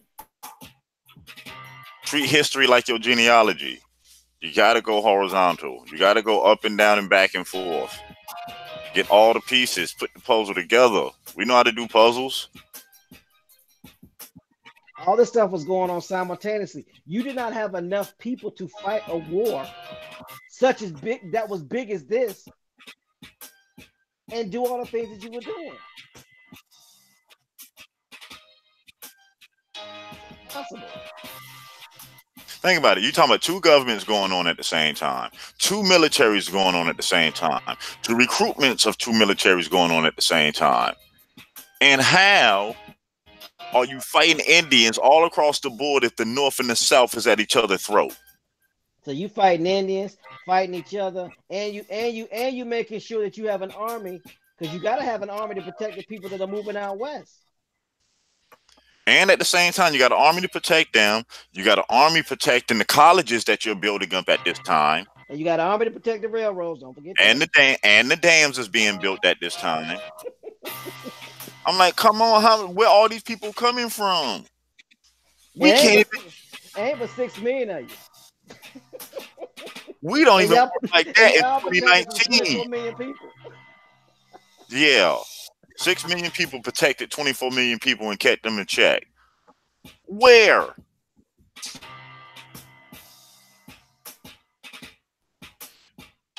Yeah. Hey, listen, Boo Boo the Clown Day is over with. They need to take that story and take it back to whoever gave that to them because we ain't buying it. Matter of fact, we ain't even accepting that if you gave it to us freely.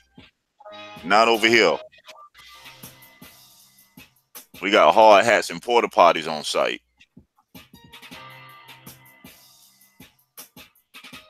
Facts, LJ Free. It's too many holes in that social studies course.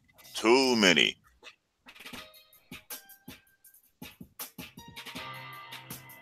Again, according to the 1860 census, there were 31,443,321 people. In the lower South, not all over the United States, but the lower South, there was 2.3 million people, 2.3 million slaves, which was 47% of the total population. Can I throw something out there real quick? Sure, go ahead. If the Civil War is so painful and so bloody, why do they reenact it every year? Shouldn't that be something that you keep hitting? Because that's the time that brother was killing brother, fathers were fighting brother. You get what I'm saying? They have Why? to reinforce it. They have to reinforce the narrative that there was a war to cover up the fact that it wasn't a war. That's what I'm going after. That's why it's reenacted. Why all other wars? You don't see nobody. You get what I'm saying? Mm-hmm. You don't see them reacting no other wars. We ain't reacting World War One or World War Two. Think about it. If you tried to do a live action play on World War One, somebody will sue the pants off of you. Trav said it best. It was a commerce war. That's why it was Yeah. civil. Yeah, it was commerce. It was on paper because we were dominating in commerce, and they were mad. They wanted part. They wanted in. And what did we say? No, we ain't gonna do business with you. We wanted to secede. No, y'all go ahead and do y'all. We gonna do us. We straight. We don't need to run it y'all way. Our way is working, and it was. Somehow you can see they did treaties. The treaties of 1866 and all this. That's how they got their way in.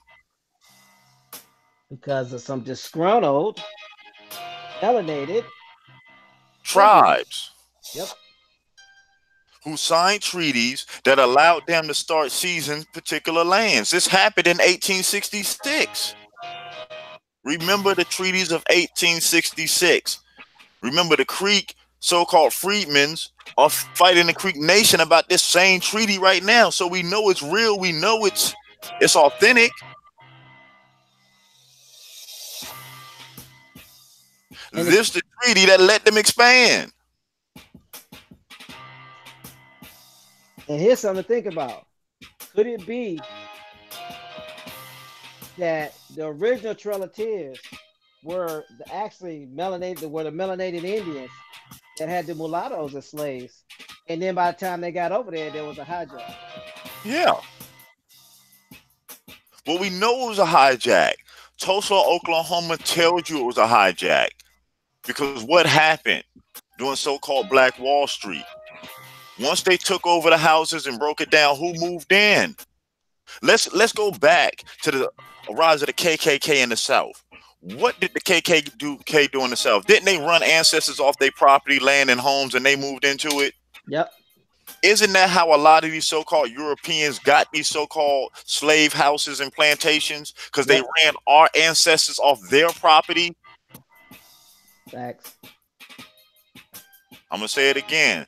We have to stop looking at this like we didn't have a hand in this. We had our hands in this as well. We are not as innocent as we like to tell the story. If we're going to dig the facts and pull out the truth, we got to get it right. We got to tell the whole truth, not the half truth, not the parts that only benefit us. We must tell the whole truth and get it right this time.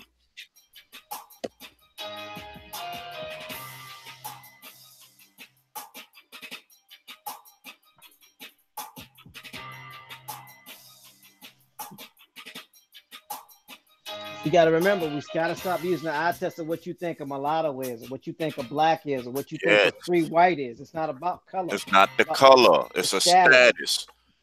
We told you yesterday that black was referring to the so-called white European woman. All you got to do is study the census. All you got to do is read the Women's Suffrage Act. Read these acts.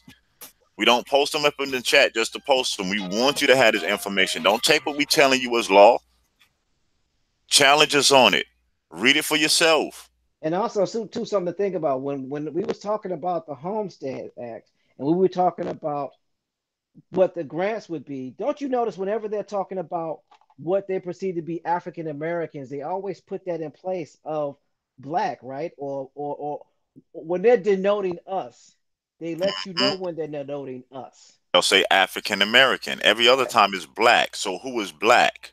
Why is it black and African American? Why was it black and Negro?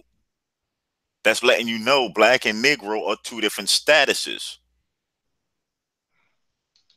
So when I go back to the Homestead Act and it says, as opposed, okay, so an extension of the Homestead Principle and Law, the Homestead Acts were an expression of the free soil policy of Northerners who wanted individual farmers to own and operate their own farms, as opposed to Southern slave owners who wanted to buy up large tracts of land and use slave labor. They were shutting out free white farmers. So hold on. The only time they're denoting another status is when they say free white farmers. Weren't there Indians up north? Weren't there Negroes up north? Yes, there was. Weren't there whites up north? So why Yes, they there just say was. northerners? Because they want you to make an assumption. Mm-hmm. They wanted individual farmers. Which individual farmers? What farmers are you talking about? They want you to make your own decision of who the individual farmers were. But you To know own how it we out, figure this out?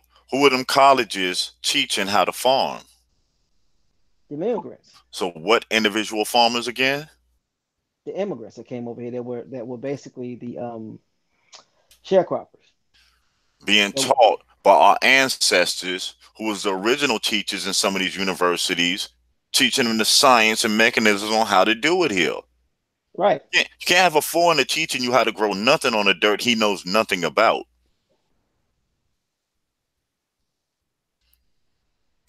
You can't take me to no foreign land and think I'm gonna grow anything. I don't know the seasons there. I don't know the climate. I don't even know what's edible there. We got to use rational thinking and common sense.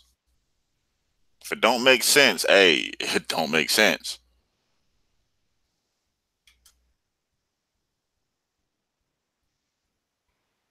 So when they say Southern slave owners who wanted to buy up large tracts of land and use slave labor, why didn't they put African Americans in there?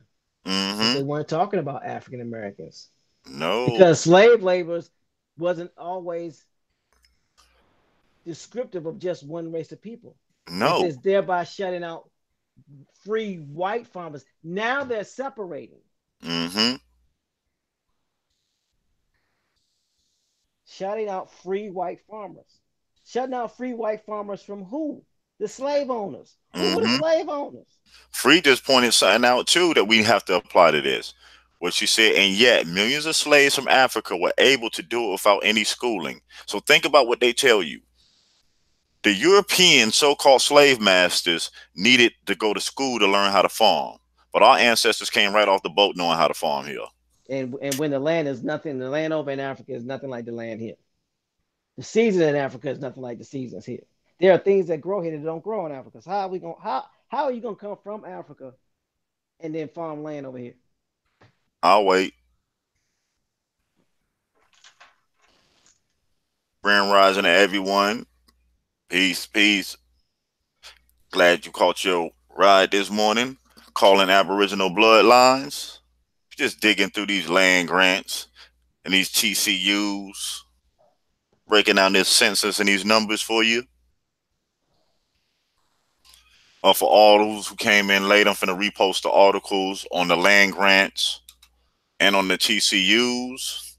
The more, well, actually, it's the Morrill Act. We didn't even Yeah, get to more we, acts. we Yeah, got the Morrill Land-Grant Acts, but we didn't really get to the other land grants. We yeah, didn't get to the yeah, yeah. universities that have land grants. Yeah, we'll say that for tomorrow rising show. We ain't listen. We have a whole lot of content and info that been dug up, so we're gonna deliver it and put it out there, and make sure everyone get the links to pass it on and have the information for themselves. And if you find something differently on it, please be welcome. You're more than welcome to share it. Or We're not saying that we know it all. We're if you just find digging. something that we didn't find, please share it. Please do. Let's dig together. Like I said, we trying to get a full construction crew out here. Leave no stone unturned. Kick up all the dust. Let's see, on that note, keeping track of the time, any closing remarks for today's Rising Show? Critical thinking. It's important. That's the reason why they stopped teaching it in schools because they knew we was gonna start asking questions that they couldn't answer. I mean, none of this stuff adds up mathematically, scientifically, timeline wise. None of it adds up. So when you start putting the pieces together, you get a totally different picture than what they try to paint. They're paint by numbers, and I paint by numbers. We come up with a totally different picture. And Facts. tying into your genealogy will answer a lot of questions that we don't have the answers to. And I relinquish the mic. I see no sellout here. Any closing remarks you want to add on to today's show? No, sir, y'all. Man, y'all had the construction crew with y'all today. Man, great show, great show. Appreciate it, my brother. Appreciate it. And on that note, it's been another great Grand Rising show. This has been your C.A.B. calling Aboriginal Bloodlines. And don't forget, take the time out to do your genealogy. It is very key to know who you are, to know who you come from. It is a valid piece of this story. It's a valid piece of this history. Let's make sure for 7 generations moving forward, this can never happen again and it'll never be forgotten. And on that note, peace. Peace, y'all.